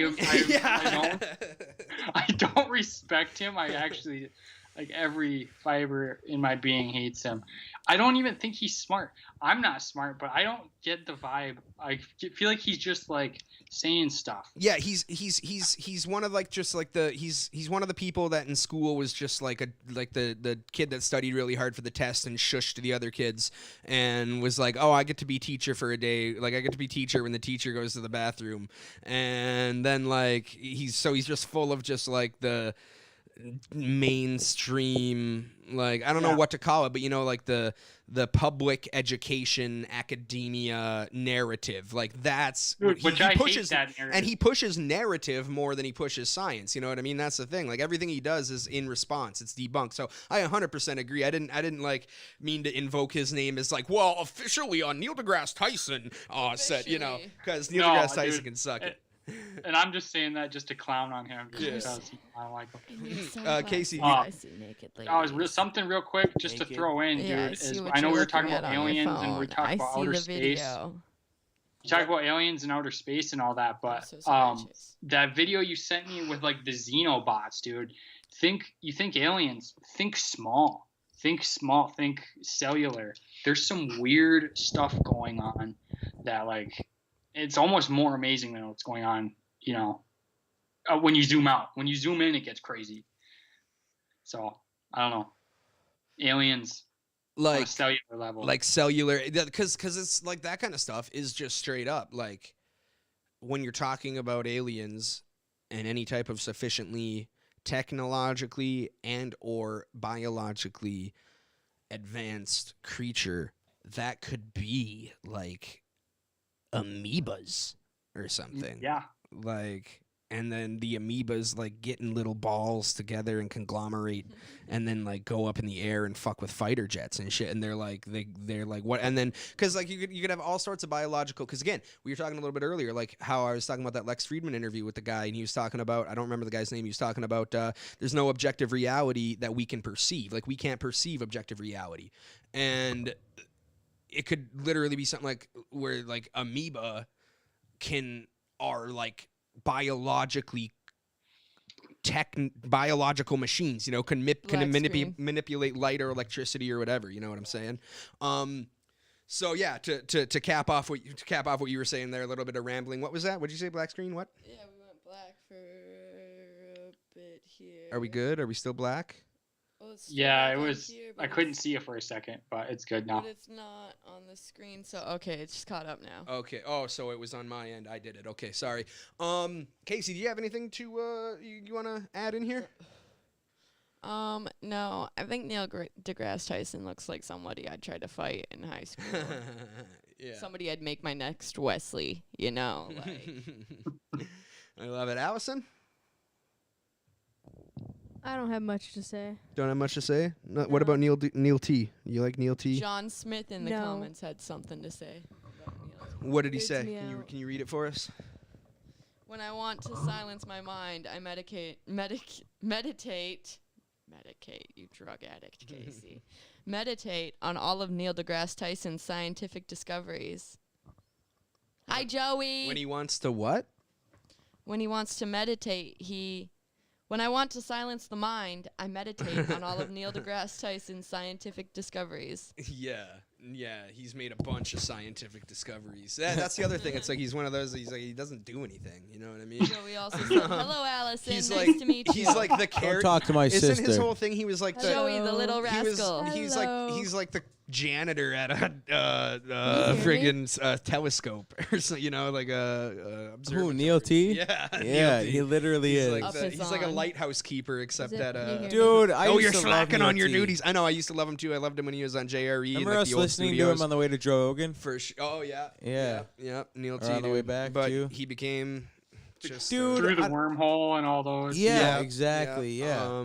Yeah, and you watch any of his stuff now, it's just god awful. It's- I wanted to double into and then dive into a specific topic here. We were talking about radio, right? And Chase and I were having a good like back and forth where it's like one of us is thinking like just, and again, it's like a good illustration of just like the presuppositions of none of us are experts in any of this, right? So I'm coming at it where I'm like, I think radio, like from what I know, like just in my experience in broadcasting, is like how these terrestrial things work, and from what I think I've heard, and I have this impression that radio goes far, and then or is I think our difference was like you thought it was a weaker thing, and I thought it was like a stronger thing, right? Like, and I don't know if weak or strong, but I just 268,000 miles is really surprising to me. Right. And that doesn't mean, I can't, but to me, that's mind blowing. And I wanted to see if we could dive into this. So I have like a Wikipedia article again for what it's worth. I will say, like, I don't distrust Wikipedia on like apolitical topics, and not that the moon landing would be something where I'd be like, well, let's see if what Wikipedia says about the moon landing, you know what I mean? But when we're talking about like how radio works, I'm like, I'm gonna kind of just take your word for it a little bit. I googled how far do radio waves travel. I think Earth moon to Earth communication, Wikipedia. Now this is echo delay and time spread. I'll bring it up on the screen here. And again, this is stuff like I don't know this either. We're just gonna see what we have to say here. Radio waves propagate in vacuum at the speed of light, exactly 299,000 million whatever miles per second. Propagation time to the moon and back ranges from 2.4 to 2.7 seconds. Again, propagation time to the moon and back ranges from 2.4 to 2.7 seconds, with an average of 2.56 seconds. The average distance from Earth to the moon is 384,400 kilometers. So with an average of 2.5 seconds for propagation time to the moon and back, for a radio signal to go to the moon and back, is my understanding of that. Does that make sense? Yeah, I think so. Is that what it's saying? Like propagation? No, I think that's how. Yeah.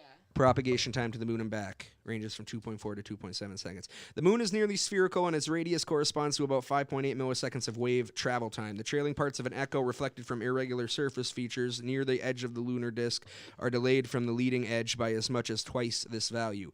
Most of the moon's surface appears relatively smooth at the typical microwave wavelengths used for amateur EME. Most amateurs do EME contacts below 6 gigahertz. The differences in the moon. See, it's like, and you starting to get into this. I'm like, okay, so we're talking about like highly technical stuff here that I don't even know if it's worth reading because I'm not going to be able to fully comprehend. Yeah, so that makes sense. There's nothing I can really disprove on that.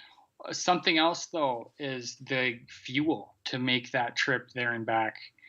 That would seem like an astronomical amount, but I know once you have your whatever momentum, you don't really have to use propulsion anymore. But it seems like that shuttle was very small, and they got it in one go, and then they came back, all with like only doing like 12 years or something of like, I don't know how long were they planning on doing the moon landing before they did it. Seemed like we're like, hey, we want to go to the moon, and very quickly were we there. JFK in like 61 or 62 when he gave the speech about like kind of setting all that up, and then 69 is when we went to the moon.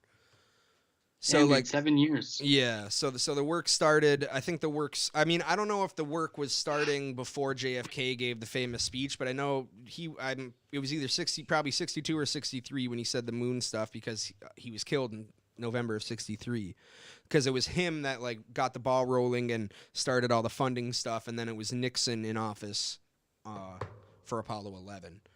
That seems to me that seems a really fast timeline. Come up with the idea, and then 7 years later, you got people on the moon. Well, how long was Russia doing it? They had like robots or something, right? Good point. When did Russia's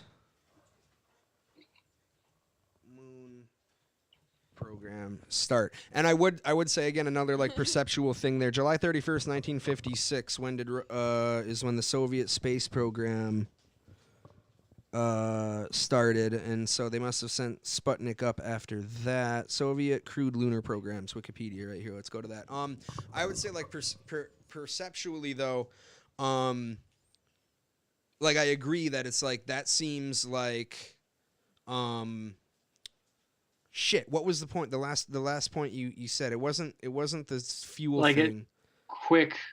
Oh yeah, quick. I feel like if you look, I feel like I feel like that a lot with like stuff, and it's like one of those things where it does seem quick, but then if you look at a macro scale of like it's been from where we are right now to 150 years ago, completely different world, and that time scale is I think even quicker looking than the time scale we're talking about for all that innovation. It's like how that innovation just goes so fast. You know what I mean? I would say like, well, there was World War II and there was a huge influx of rocket engineering because we poached all these Axis guys, to come do that kind of work. And then there was the political motivation and just the general after World War II, like boon in everything. It is like a crazy short time, but it's also like, dude, shit was moving. Right. Sorry. Advancement in technology from like 2000 to 2022 was like way more advancing. There was a lot more progress made in 2000 to 2022 than there was from like 1950 to 1970. There's an equation for it. It's actually a literally studied phenomena. There's a graph. It's exponential growth, and that's what people are talking about when they're talking about the singularity. Because what you're describing is exactly what's happening. Like technology grows at a faster and faster rate, and the graph is literally exponential. Like when you look at it, I can't remember the name of it, and I'm not sure how to Google it. But sorry to interrupt. But yeah, that's exactly like what's happening. It's wild. But then again, and then you're like, okay, so like Elon's like 2024 we're going to Mars, and it's like I still don't believe that. Right. So 2008 Elon Musk gets his first contract with NASA. Right? He's got these rockets, land themselves, whatever, new technology. What is 2008 to now? What is that? 2022 minus 8? 25 years? 25 years? 26 years? No. No. It's like he did say 16 years or whatever. Yeah, 15 years, 16 years. Right. So that's a little longer than 7 or something like that. And it's 2022. We have fuckers smashing particles together trying to create black holes. We have Bill Gateses. We have the internet. We have all this shit. We have self-driving cars, even though they're kind of still shitty still. We have everything that we've ever dreamed of up until this point. We're the most advanced motherfuckers that have ever been on this goddamn earth as far as we know. And we haven't been to the goddamn moon. Why? Why have we lost that information again? Why have we lost the information? Why have we lost the information? Was the information... I'm just middle of the road. Was the information there? Why have we lost it? Where is the information? You know what I'm saying? Like why? All the points that I just laid out, and there's more points to that too. Why? This is where we get into the nitty-gritty philosophical conversation, though, because again, money. The nitty-gritty philosophical. I would say I still 100% agree with like the telemetry data thing. I haven't done a bunch of research into it, but just on the face value, and I've heard this before, so it's not like you guys are telling me this and I'm like, okay. No, I've heard about all that before too, and that's really bizarre and really weird, and I don't get how that happens. And I also would kind of theorize that like maybe they're lying, maybe that didn't happen, maybe that's like a psyop, maybe that very story is some type of psyop for some unknown reason. But the other thing, the why haven't we been back? in my heart of hearts and in my instinct and just based on what I've, heard and gathered, it's like, dude, fuck the moon. Who cares? Like, it's like we went there like, in the Apollo missions, and then we were like, okay, we're there, and everyone's like, oh, they're there. Right. And this is a big point that kind of comes into play for my thing. If the moon landing was faked, and by all means, show me whatever you have in rebuttal to this, like links or examples. I have never heard of like a foreign government who's like a big thing that they push is like, hey, the U.S. is because the narrative is like everybody's always pissed off about the U.S. and our imperialistic ways. You know what I mean? You never. There's no like country whose like government is like, hey, everybody knows they didn't go to the moon. You know what I mean? Like I haven't seen any like country or group of leaders. And you would think that, like, if that was an exploitable thing, that there'd be exploitation done. You know what I mean? Like, because you got people. My big thing is like, so there's just, and not to be pejorative about it, but there's just like random people, and some are highly accredited who are like the moon landing or whatever. But I'm like, I feel like there's a lot of governments that would stand to gain a lot from exposing the U.S. government lying about going to the moon, who have a lot more resources and stuff to validate that claim. Look at Ukraine. You hear one thing from one side, one thing from the other. It doesn't matter. No, but my point is you don't hear the other thing from the other. You do. I have never heard. That's my point. I've never heard another government ever say, like, another government come out officially as something we're stating is like, hey, the U.S. didn't go to the moon. Iranian director of defense or something like that, saying that UFOs have a fucking. You can look this up. Iranian Department of Defense director saying that UFOs are this and that, and how there's a galactic federation and shit like that. You could say all that shit all day. When you said that, why go to the moon? Why go to Antarctica? Why go to the North Pole? Right? Hold on. Did we go to the moon and do core drills? I know that we go to Antarctica and North Pole to do core drills and study shit like that. It's not just to study penguins. All we can think mammals and shit or whatever's walking on the ice. Yeah, we study some penguins, but we also do core drills. That's why we're there. We're doing core drills. We're doing this and that. We haven't gone to the moon to do core drills and shit like that. See, but when we're talking about this, it's like that. You're bringing up points, and I'm sure like you've looked up that, but it's like I have no reference point to even assume that is something we'd want to be doing.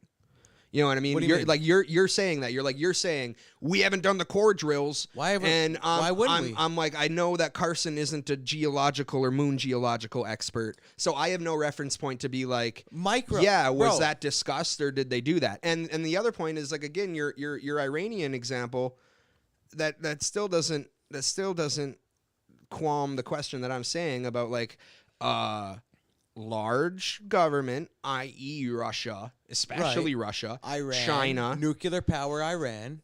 That, again, first of all, I kind of am like Iran and some obscure general or whoever from Iran saying something. I'm like, I take that with a pinch of salt. And what I'm saying is that when I brought up China, Russia, North Korea. There's a lot of nations out there that would, especially the Soviet Union and Russia. Obviously, if they had, if they had the dirt, why do you expect that just random people, domestic people or people around the world that like have their own resources and everything? They're like, oh, dude, we found this out, we figured it out. It was all a hoax. But then major governments who stand to gain a lot from exposing that are not able to or do not do that. Dude, do you not think that if fucking Kim Jong-un himself came out and said that the moon landing was fake and shit and even brought a fucking document and this and that and shit, do you think the government of the United States and the media, which is the government, wouldn't be like, fucking fake? My point is he hasn't done that, and if he did do that, I think... I thought where you were going with that is that the U.S. government wouldn't cover it up, but then the people that are saying all this, other stuff with all the moon conspiracy data, right? wouldn't then wouldn't they have the line in for that kind of stuff? You know what I mean? Because no one's banning transmission out of North Korea. They're doing it themselves. You know what I'm saying? And I wouldn't stand to believe Kim Jong-un saying that anyway. But the point is that no one has any record of him or anyone else doing that. And I think that is a big glaring thing. Why would they though? Why would they have a record of that? What do you mean? Of the United States faking it? They would have as much say. Okay. They're an I'm saying that no. How would they have any more evidence than we do right now of them faking I'm sorry. it? I have to say this. You bear the responsibility for the burden of proof because the mainstream narrative is all this. This is all the information as it's publicly known and as it's taught and as it's understood and as it's written down in the lore of human history. This is what happened. Yeah. So you bear the burden of proof, and I'm saying that the proof that you bring comes from other people who are gathering data and putting together videos and everything, and I'm not trying to come down on it. I'm just trying to say, compared to those resources of people who claim that they have like this secret piece of information or this information that points to that, then if that stuff was all 100% like valid, then there would be foreign governments exploiting that all the time. You know, it's not 100% valid. That's why we're talking. But they would be I'm not trying to like attack you. I'm just trying to make my point.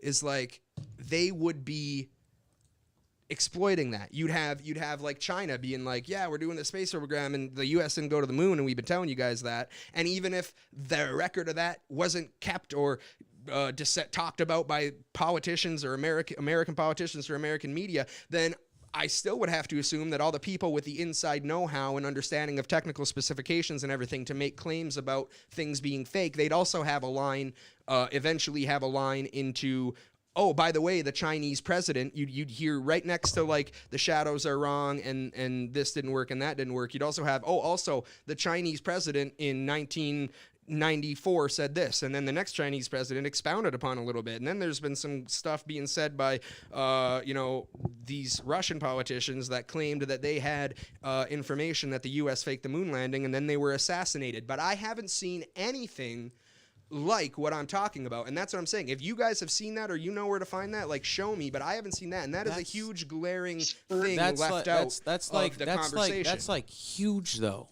What? Okay. Like that's like it's massive. A huge that's like, gaping hole though in the whole conversation. Is that like that is such a clearly exploitable deal if it was that's fake. like asking what the truth about the Ukrainian Russian war is and shit like that. That's like it's even bigger than that, and it's the same sort of line. Like, no, I don't think it is though. I 100% think it is. It's not. How would they get that information? Okay, so you're doubting that the government would get any information about it. So then why does anybody else's information matter? They would get the information the same way that everybody else claims to have the smoking gun of the moon landing hoax. We're not saying we have the smoking gun. We're just questioning it. Carson, you're taking it like I'm attacking it like I'm attacking you because you're saying that I'm not saying you guys do. I'm making my point and saying in a general sense the entire conversation and the conversation around it. That's a big gaping hole in that. I'm not saying it's a big gaping hole in your argument. I'm not saying it's a big gaping hole in what you're saying. I'm saying it's a big gaping hole in the entire conversation as a whole. Is this where I get in? Yes. Perfect.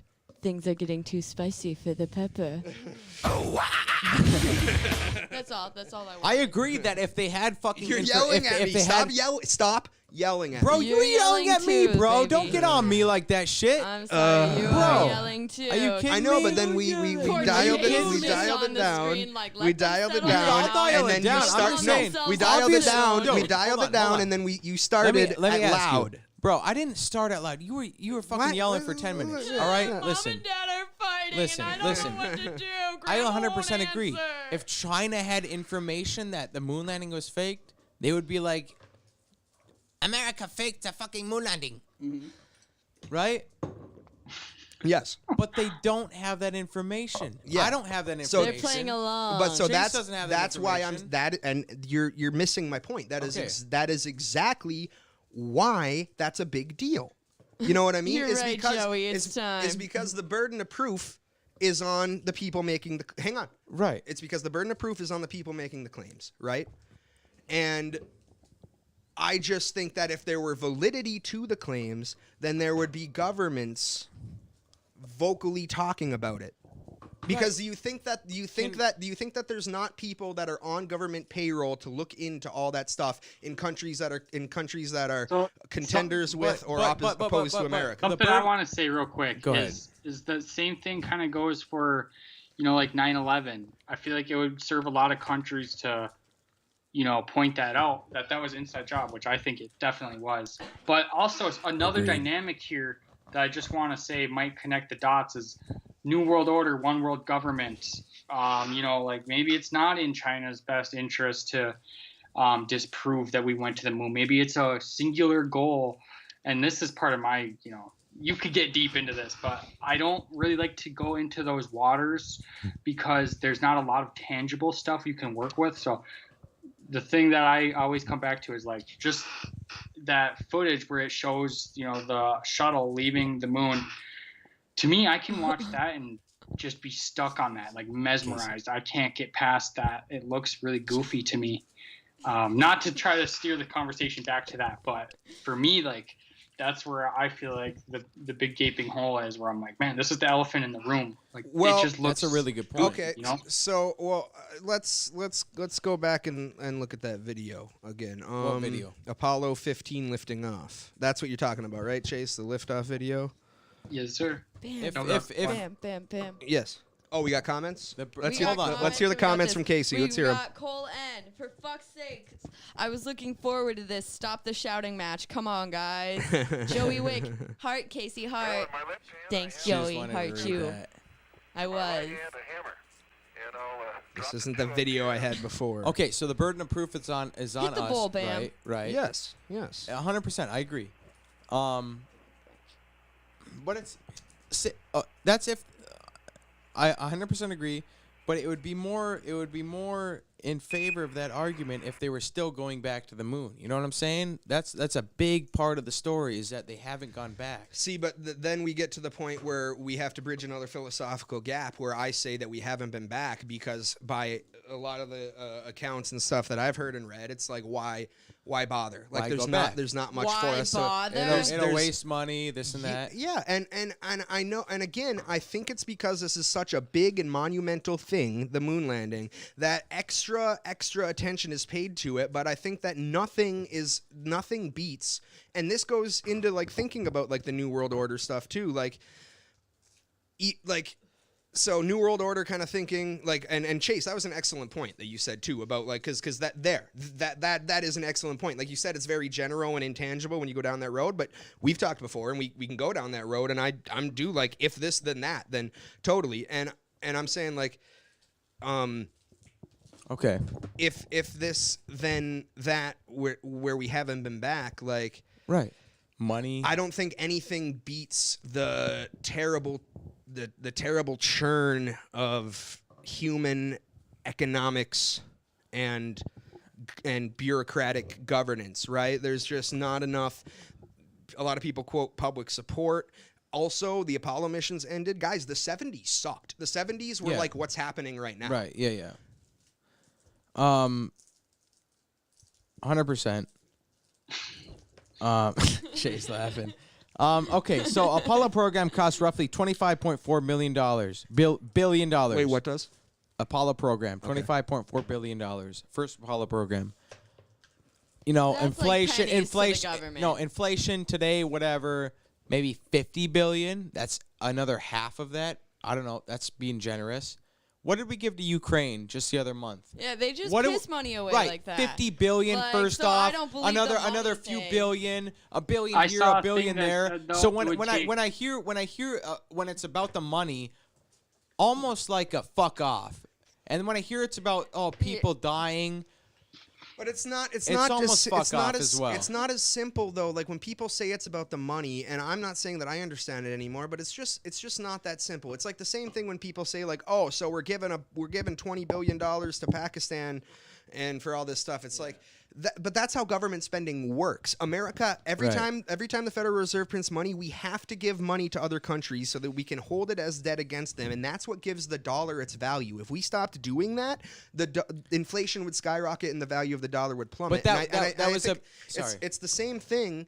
It's the same thing with this line of argument. And I'm not saying like I'm married to this whole thing. I'm just saying this is where the roots of my line of thinking about all this go. Like, because now we're talking about like the philosophical reasoning out like why we haven't gone back, and it's just exactly what you're saying. We give the money to Ukraine, and that's my point. Is like I don't think it's depressing, and I think people fight it, and I'm not saying they're wrong, but I think it's an instinct to fight it because you're talking about the most magnificent thing, falling prey to the shitty whims of political discourse that happen in human society. I think that I lean in the direction that is the sad truth of the matter, is that humans, society and governments and economies, they rise and fall with interest, and people are more preoccupied than ever now with, their bullshit and all sorts of different improvements in the Western world and technology at home. I don't care about the space stuff. I can play Nintendo. You know what I mean? And I'm not saying that I don't know if that was a super big thing, but I imagine that was a common sentiment among a lot of youths in growing up in the 80s and 90s, right? And so I'm saying like I just err on the side of like when it comes to this question that it's like nothing, even the most magnificent feat of humanity, can escape the churning of the economies and bureaucracies that people have set up to govern ourselves with. Yeah. And I think that's it's like almost like depressing or cynical, but I think that is the likeliest explanation. But okay, so that's us, right? That's us, and a lot of other countries too. That can ring true for like other countries as well, westernized countries. But other countries they're also trying to go to the moon, and it's like, dude, when you hear about like, so a new president gets elected, and it's like, I'm gonna fix whether it's Trump, doesn't matter who it is. We're $23 trillion in debt or whatever it is. We're gonna fix that. Blah blah blah. $23 trillion, dude. You might as well like. How are we going to pay that back and shit like that? It's like we just keep racking up. And then you're like, where's the $58 billion to Ukraine? Where is that coming from? Is that coming from us? This and that? Where's that coming from and shit like that? No, so it's like, that's what I mean. It's literally like a pyramid scheme thing. Like that's like people talking about the military industrial complex. Exactly what's happening with Ukraine. We're giving them fake money. Yeah.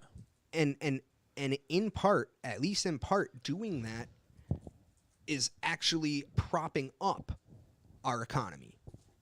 Right. And that's how complicated this shit is. So but it's like when it comes to Ukraine, I've heard Tim Pool talk about this. Sorry to interrupt. Like because they're not. I'm sorry. I'm gonna let you continue. Okay. They're not getting free money. Nobody like when we talk about giving aid to countries. That's it kind of gets swept under the rug when people talk about it. But that is a criticism you can hear some people talk about in media news shows.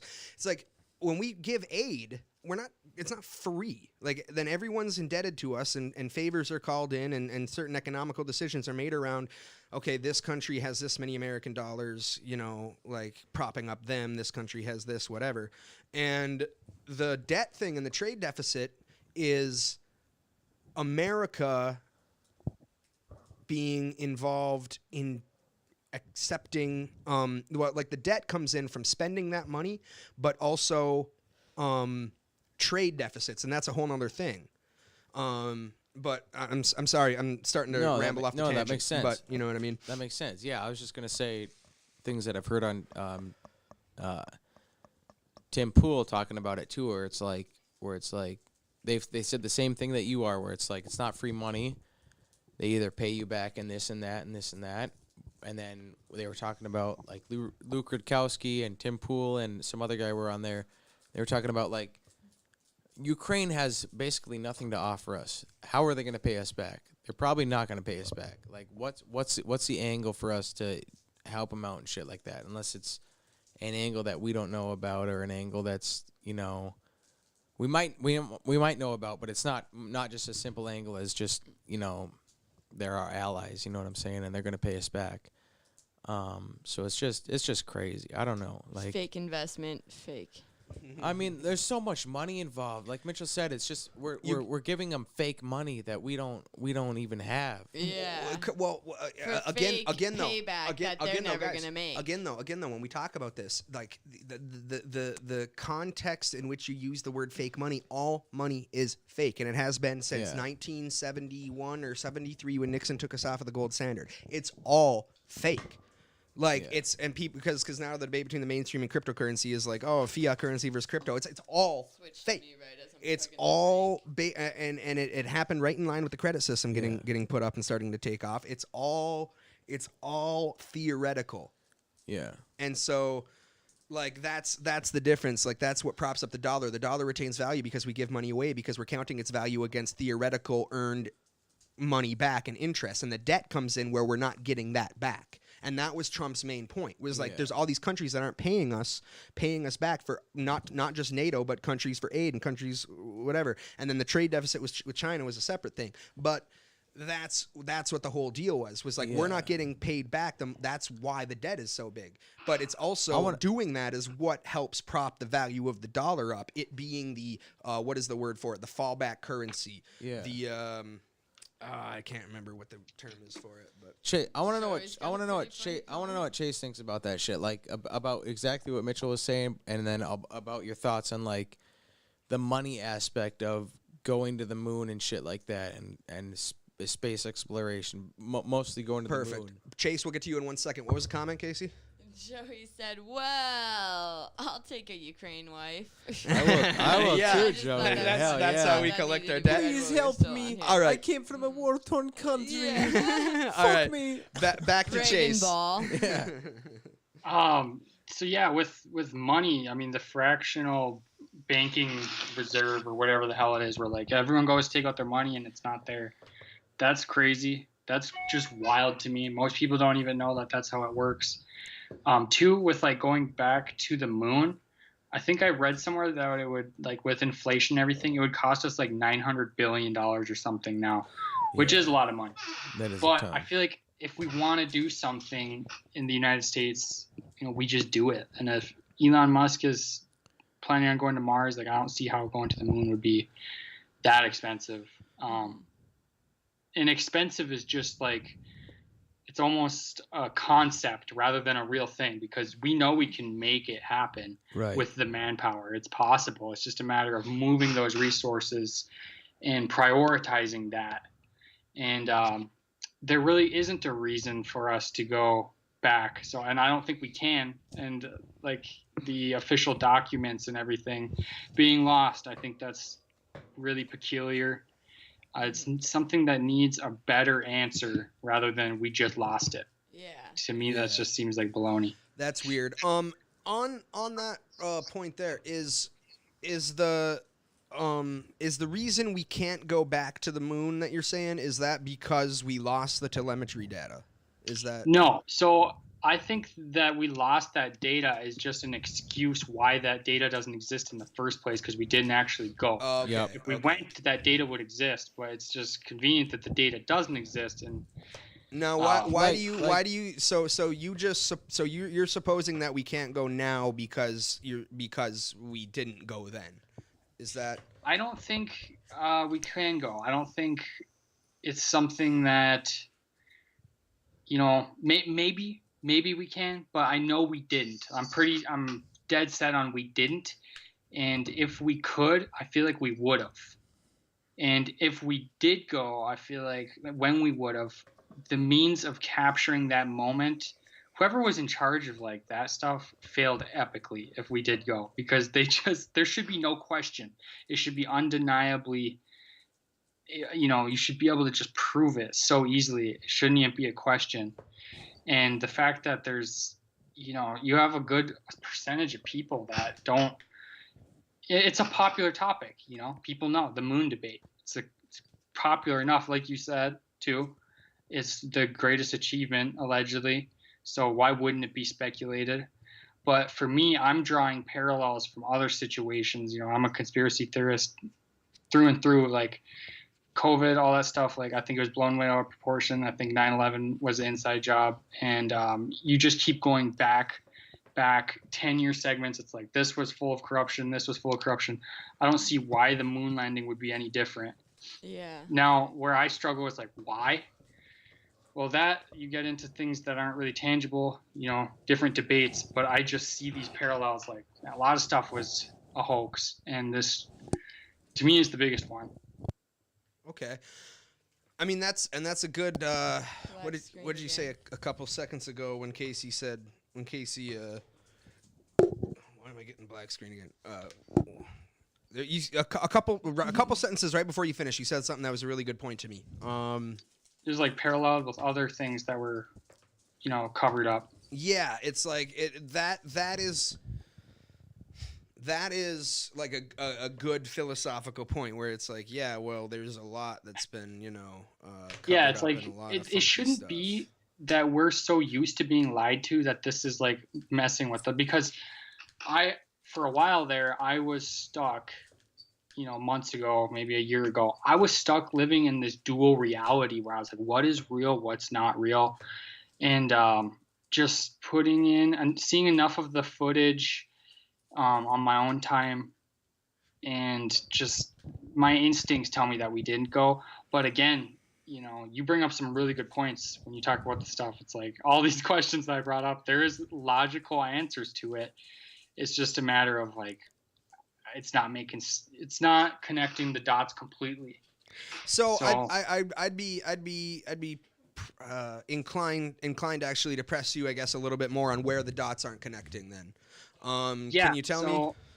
Yeah. So the dots for me, it's like just the fact that it's shrouded in mystery. The takeoff of that last, whatever, Apollo 15 when it's taken off. The silence of the astronauts, like they're just being really weird, super weird, you know, not many interviews. They don't really talk about it. If you look at the pictures of the aircraft or of the spacecraft that landed there, the shuttle, it looks like it's made out of like garbage cans and aluminum foil. And all of the footage seems really fake. It looks like Teletubbies jumping around with cables strapped to them. And then currently the NASA imagery and the green screen stuff, like there's a rabbit hole to go into sometimes. Take an hour and just like NASA fails, where I don't know why, I don't know what they're lying about, but they're definitely doing a lot of deception. And I'm pretty sure the word NASA, like its Latin or Greek roots, means to deceive. Look into that. Really? You can quote me on that, but I'm fairly certain it means to deceive. And Chase, what you were talking about, like going back, like we've talked about this already, but like Elon Musk, it's like he's doing so much. He has so much money. He has SpaceX and shit like that. And like I said earlier, he's got a lot of NASA contracts. I think I was telling you about it. His first contract was from NASA and stuff. After he had two failed rocket launches and stuff. He was almost bankrupt. He had enough money for one more, and then if that failed, we probably wouldn't hear of Elon Musk. That one succeeded, and he got a NASA contract and stuff like that. So he's kind of under the thumb of NASA, but Elon Musk, like with the technology we have right now, it's like, why haven't we been back? If we're talking about Mars, let's go to the moon. All right, and that's the thing too. I've heard other people talk about this too. If we're on the moon, if we have even the smallest little base, if we have, you know, you're at the moon, all right, it's not a habitable place, obviously. It's dangerous, it's not a habitable place. But if you can get some sort of resources onto the moon with a few launches or whatever, with these rockets from Elon Musk and NASA combined, you can build some sort of dome or whatever it is, and complete the launches of the spaceships and stuff, it would be so much easier to launch off of the moon because of the difference in gravity and stuff like that. It would take so much less fuel, so much less energy. There would be so much less risks because of the difference in atmosphere and stuff like that. It would be so cool. That's why I'm like between things. It's like when you hear Ronald Reagan talking about Ronald Reagan he was a movie star first, and then talks about, bases on the moon. And he's like, yeah, this and that, and he was all this Star Wars shit and Ronald Reagan and all that crap. It's like I'm almost like I almost think that there's almost as much a possibility that we didn't go as that we did go and it's straight up, and that we also have and that we might have bases on the moon already, like small bases or something like that, where we're already doing this stuff, and that's why it's so secretive, because I think there's like at least 3 possibilities. Yeah, like that. yeah. I'd say like, yeah, I can see that as a completely in parallel, in reasonability explanation for the mystery and secrecy around the moon. Is that we're actually doing more, right? And then not wanting anyone to know about it. Like, yeah, 100%. You like, there's so many, especially now. It might have been harder to fake back in the day, but especially now, like especially with Starlink, the plan for Starlink, you can look this up. It's on Elon Musk's website. It's on SpaceX right now. Their plan, I don't know how many they have up right now, but their plan for Starlink is 12,000 satellites worldwide. And then there's all this stuff about space junk and stuff, and how it's so hard to get through all the space junk and all this crap. But if you're planning on 12,000 of these things, you could probably do some secretive stuff. You could probably, and I know there's amateur astronomers and professional astronomers, but even so, it's like it's a lot. It like once you point a telescope out into the galaxy and stuff like that, it's a lot harder. You can't just like, it's hard to just focus on one thing. Even if you launch a satellite up into the sky, or a rocket up into the sky and stuff like that. So I don't know. It could be any of those 3 things. It could be more than those 3 things. It could be that we went straight up, we didn't go, or that we have been going and it's secretive, and then we have stuff up there already. I think if we had stuff up there already, we'd see it. That's the thing too, right? Why don't we see that? Why don't I have a picture on my iPhone about? Why don't I have a picture of the American flag on my iPhone? I haven't seen that. Why isn't there a picture of from Earth that that looks cool and crystal clear of our lander and stuff and the flag on the moon? I mean, so I know if I bring this up, then we're gonna get into a whole nother like debate about the validity of these. But for what it's worth, I mean, they do put out photographs of places on the moon, like I don't know, for what it's worth, like this one, you know what I mean? Where the sites are. Like, again, like I'm not right. Dying on a hill about these. No, you know what I mean? But it's like this one, I'm like, that right seems right. That seems legit. Yeah. Right. Legitimately, like what they're looking for. Right. It's like it's as much legit. It's as much legit as it is not legit. Because you get into here. Send a motherfucker up there. I don't want to. Yeah. Why? I think if you start from a philosophical position of opposition to the narrative, then I mean, and this is a cliche thing to say, but it's like you can say anything's bullshit. You know what I mean? Like. Right. You know what I'm saying? If I start from a position where it's like, no, NASA's lying about everything, then anything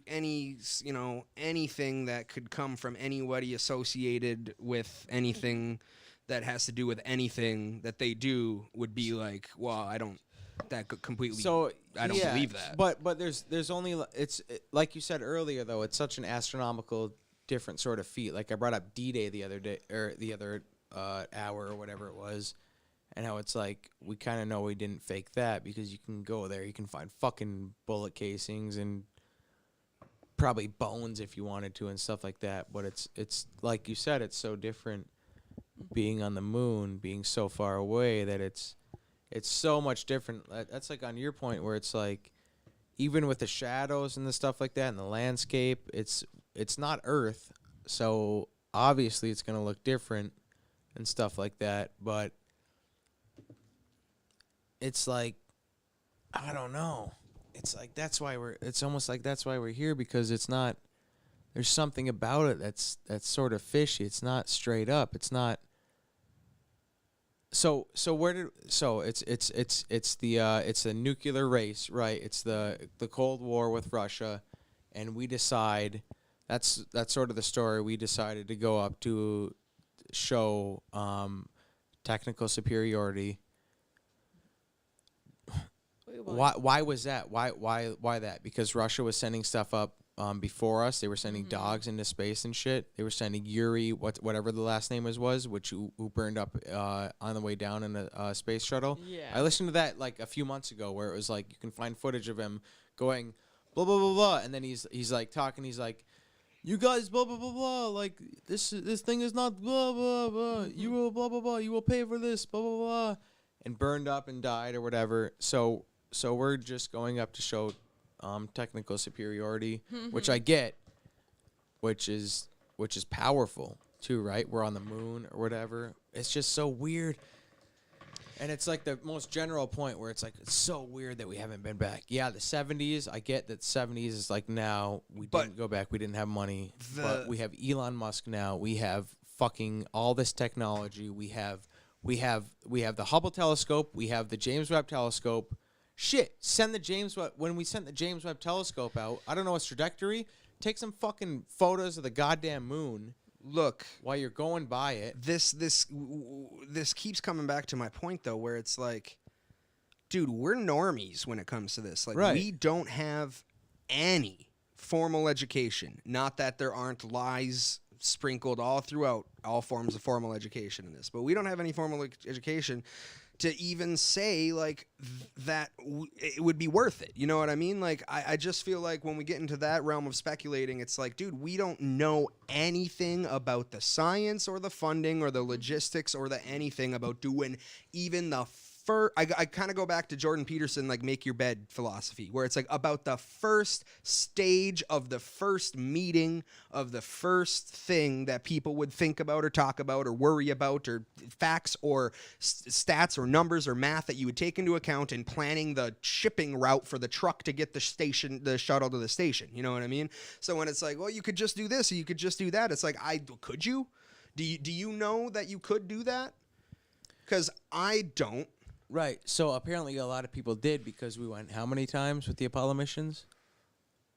How many times? No, you were talking about sending like Hubble places and things like that. I'm right, saying, right. Okay. I'm saying my point is we did go.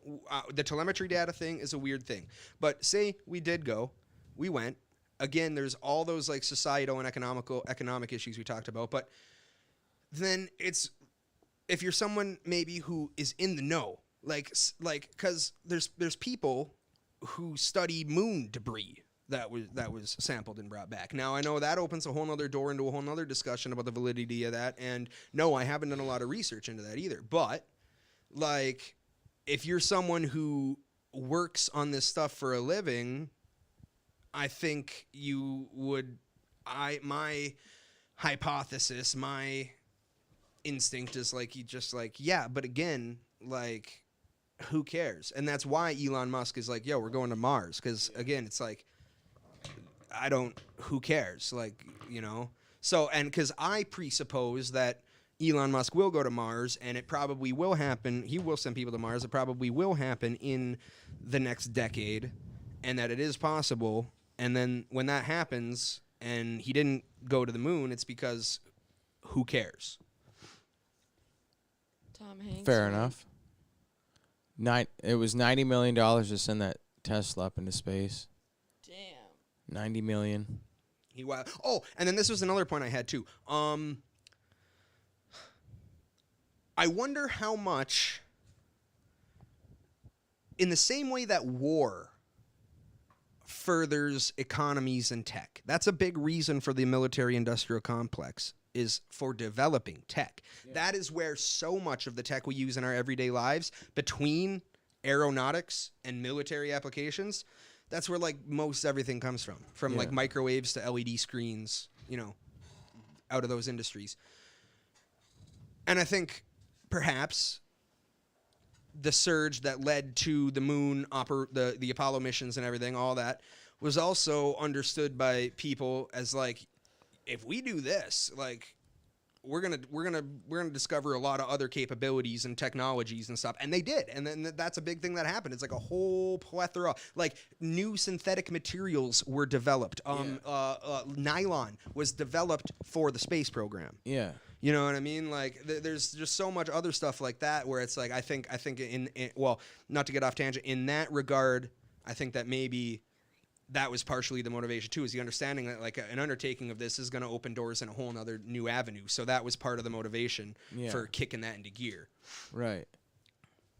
And when we know, okay, so we know on the moon that they found, you can look this up if you want. They found ice on the moon, right? Yeah. So when I said like core drilling and shit, comparing it to Antarctica and shit like that, that's been a huge talk about Mars. It's we might have found microbes on Mars and shit like that. But you might find fucking microbes on the moon and shit like that too. Like, that's a big part of it too, is scientific exploration. When we went up to the moon, like Neil Armstrong and Buzz Aldrin, dude, they were like astronaut cowboys, dude. They were just like, all right, we're gonna fucking throw some rocks in a bag, and that's basically what they did.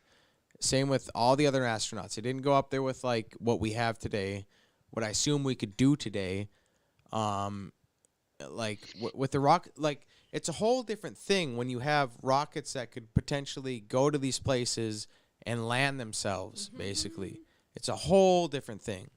Whether we could do that or not right now, but it's a whole different ball game when you can do that. You're talking a whole different ball game. And then the size of the rockets that Elon Musk is building right now, the BFR and the what's that fucking Star Hopper? Have you seen that one where he's done tests on the Star Hopper and stuff like that? Search Star Hopper, Elon Musk. These are completely different spacecrafts where you can bring so much material, you can bring so much cargo on it and stuff like that. Maybe they're preparing for that, but it's like, why don't we go to the moon? And it's not like a new idea to maybe build something on the moon because it's going to be easier to launch from the moon. Maybe it's not. Maybe I'm an idiot, but I've heard this before about how it would be easier to launch from the moon. How would it be easier to go to Mars? We've all seen The Martian and stuff like that. That's a movie. Like Mitchell brought up, it's easy to look at movies and go and have this false idea how things might be and stuff like that because we grew up watching movies. But I don't know how that would be easier. I don't know. I don't think it's a question of if it's easier or not. Yeah. Okay. You know, again, I think so because we're talking in this philosophical realm here. I just will restate. I think you're overhyping the importance of the moon in this context that we're talking in right now.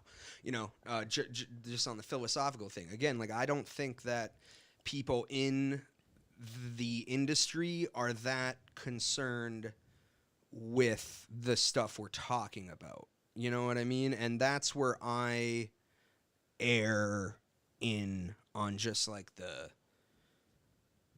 baseline, like, assumption level. You know what I mean? I'm like, dude, I mean, there's people whose lives are based around this stuff, and like, again, we ventured into the grand conspiracy thing, but I just err on the side that, like, you're talking about a very vast conspiracy, you know, because the people who do this stuff aren't talking really. Well, some of them are. Again, some of them are.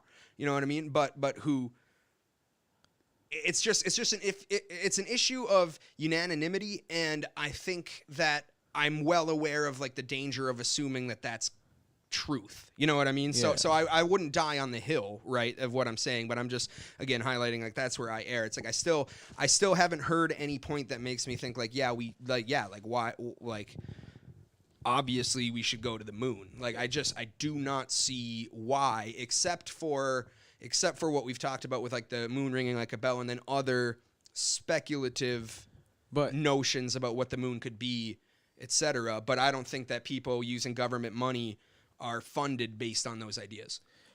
But why go to Mars then? Because what we can do now with the James Webb Space Telescope, we can study atmospheric data. We have rovers on Mars right now that are studying rock samples, that are studying all sorts of shit. They're studying microbes. That's where we found possibility of liquid water, just the same as we did on the moon and stuff like that. And as far as we know, like past Mars, we have like no capability right now. That's why Avi Loeb, who's the head behind he's like at Harvard, isn't he? Yeah, he's Harvard, and he's a lead scientist behind people who have discovered Oumuamua, that giant ass asteroid that passed Earth, which was sort of anomaly. It was an interstellar object that passed Earth and stuff like that, and actually sped up. And people there's logical answers to why it sped up after it passed Earth, which is sun rays hitting it and speeding up its path and stuff like that. But there's really weird anomalies about that. And Avi Loeb is heading up Starshot, which is basically laser. I'm stupid, so it's like John Michael Gaudier talked about it with him when he was on his show, but it's basically using lasers to power spacecraft and stuff like that and get them faster than we can do it right now. And past like Mars, so we go to Mars. What's the end goal for Mars? I know Elon Musk is talking about like building a habitat on Mars and becoming an interplanetary species. But like we have the James Webb Space Telescope. Until we find more out about what James Webb's can see past like Mars and stuff like that. It's like cynical bend here. Why go to Mars? That's a very good. That's an excellent question that comes right out of the whole what we were talking about earlier. Why go to the moon? Right. And I think again, cynical view. Even though Elon Musk is right back here with us, you're talking about a company. You're talking about an aerospace corporation that needs money and funding and public hype to get investors and to get money and people. Yeah. And I can't think of a better way to do that than trying to hype everybody up on going to Mars and whatever. You know what I mean? Right. Money. So that's what I think about with NASA in general. Why I think this stuff continues on is because you get billions and billions of dollars in funding. Like, why would you keep that going? I also don't think we sent a rover to Mars. I hate to be rude, but I'm getting really tired. I'm gonna have to hop here off at the 4-hour mark, which is in like 5 minutes. But holy crap. I would love to be back on the podcast again. This was really fun, dude. Yeah, dude, it was awesome, man. I didn't realize we're going 4 hours. I would admit to getting really tired, and I think I can speak for Allie as well. At one point, we both opened our eyes at the same time, and we're like, yeah, okay, up, unclosed them again. No, man, that was seriously a super fun discussion tonight. Oh my God! Only the beginning. Woo! So should we do another pod? When should we do another pod, boys? Soon. I'd be good probably in like the 2 or 3 week range. Okay, personally. Hell yeah. Yep. Well, yeah, we'll talk about it in the snaps. Excellent, dude. Yeah, good conversation. We went deep in a lot of topics. Yeah, I need to get some studying in so I can fuck Mitchell up. No, this was good. I will say, I guess before we leave, I'm I'm not I'm not convinced. You know, really, the only thing that I'm coming away with again is a shared feeling of like, what the fuck with the telemetry data situation. That's really weird. Yeah. Everybody in the comments No, I agreed hear with you, us, dude. so that's what Hey, here's some food for thought too, just to kind of go back on everything I just said and just kind of crumble that up into nothing. Dude, sometimes maybe like in life we just get bored, so it's like fun to believe shit. But also, I realize that, you know, but I really don't. The reality that I live in, I'd just be so surprised if someone could make me think that we did go to the moon. I'm in the same boat as you, Mitch. I didn't come away with this with really much of a different view, other than I know how the radio stuff works. There's like I have answers to some of my questions. But definitely looking forward to coming back on the podcast and going back and forth some more. Hell yeah, dude. I mean, it was awesome. Is there anything anybody else wants to? Joey said he wants to be in on this. Okay. I mean, hell yeah. Like, we'll wrap things up after we let Chase go here. Okay. Any? I second what Chase said, dude. It's like I didn't come into this expecting to change anyone's mind or whatever. I just expected, because we kind of all know what we're kind of thinking and stuff. We're all just questioning stuff, and that's the reason why there's not a solid, like I said earlier. It's like you look at D-Day or something like that, and it's just like boom, here it is, boom, facts. You kind of all know what it is. That's why we're questioning it, is because there's some weird anomalies, there's some weird stuff, there's questions whether it's anomalies or not. We're looking at things that are kind of suspicious, this and that, whether it is or isn't, whether it's coincidence or not. We're all just kind of questioning it, and that's what you should be doing. You should be doing that with any sort of government-funded sector like NASA, basically. You should be questioning everything, because that's what it is. It's part of the government. And I don't know. I think it's fun. I think we should keep questioning it. I think we should keep having conversations like this, and I think it was awesome. Yeah. Hell yeah. No, Do you have a comment? No. Awesome. Just, yeah. All right, Chase. Well, we'll let you go, man. Thank you for joining us, dude. It was fucking awesome. It was fucking Thanks for having awesome. me, guys. All right. Hell yeah, Chase. Have a good night, man. Good night, Thanks for Chase. staying with us so long. Hell yeah. That was fun. Boom. Getting off of the horn there. With Chase and a wild moon pod 4 here hours? tonight. Holy crap. Woo. The horn?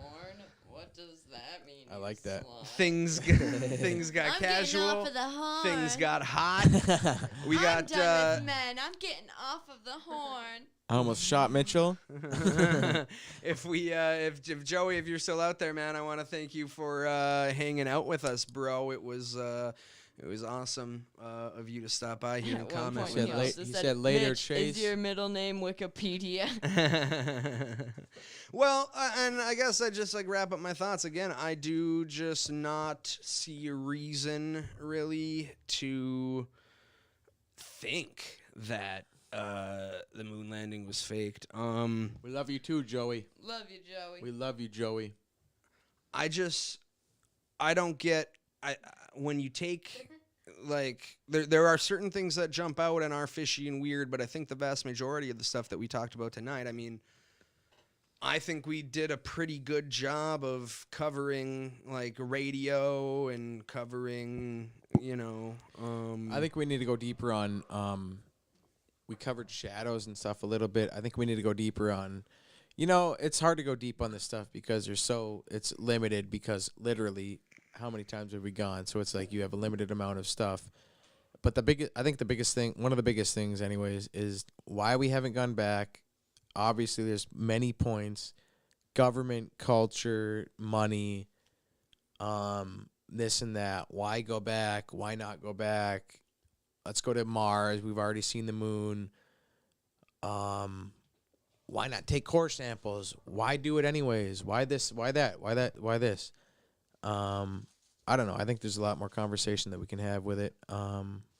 But cracking open that egg and getting this first pod done, I think that's going to open, you know, this is just, it's like the first chapter of the book that we can do with these kind of pods. So I don't know. Yeah, dude, absolutely. There's so much more. Because this is going to lead into a lot more stuff. We this will lead into a lot. Yeah. Because there's just like with the Randall Carlson anomalies of the moon and stuff like that. There's a lot of them. I don't know. We can go into that stretches into ancient sites and stuff like that, and ancient cultures and stuff. I think we can get into really fun stuff. Wildin'. Yeah. Is that you packing a bowl over there? What were you doing? No, I was packing my life into my pants. Oh, I see. Hell yeah. I see what you're doing. I am now.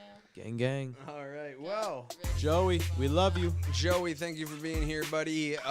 Signing off. Video Matt, you missed out. Oh, Video Matt, bro. You missed out. 9 p.m. Eastern, Where bro. the fuck is that He liked my comment on YouTube when I told him to come by. And Video Matt, you weren't here. It's okay. Oh, Video Matt, bro. Efren, you weren't here. Efren wasn't here either, man. But Joey showed up. Joey showed up. Yep. Dude. Joey showed up. We love you, Joey. All right. Well, find Carson on YouTube at the Carson Johnny Show. What's your IG? Carson Johnny.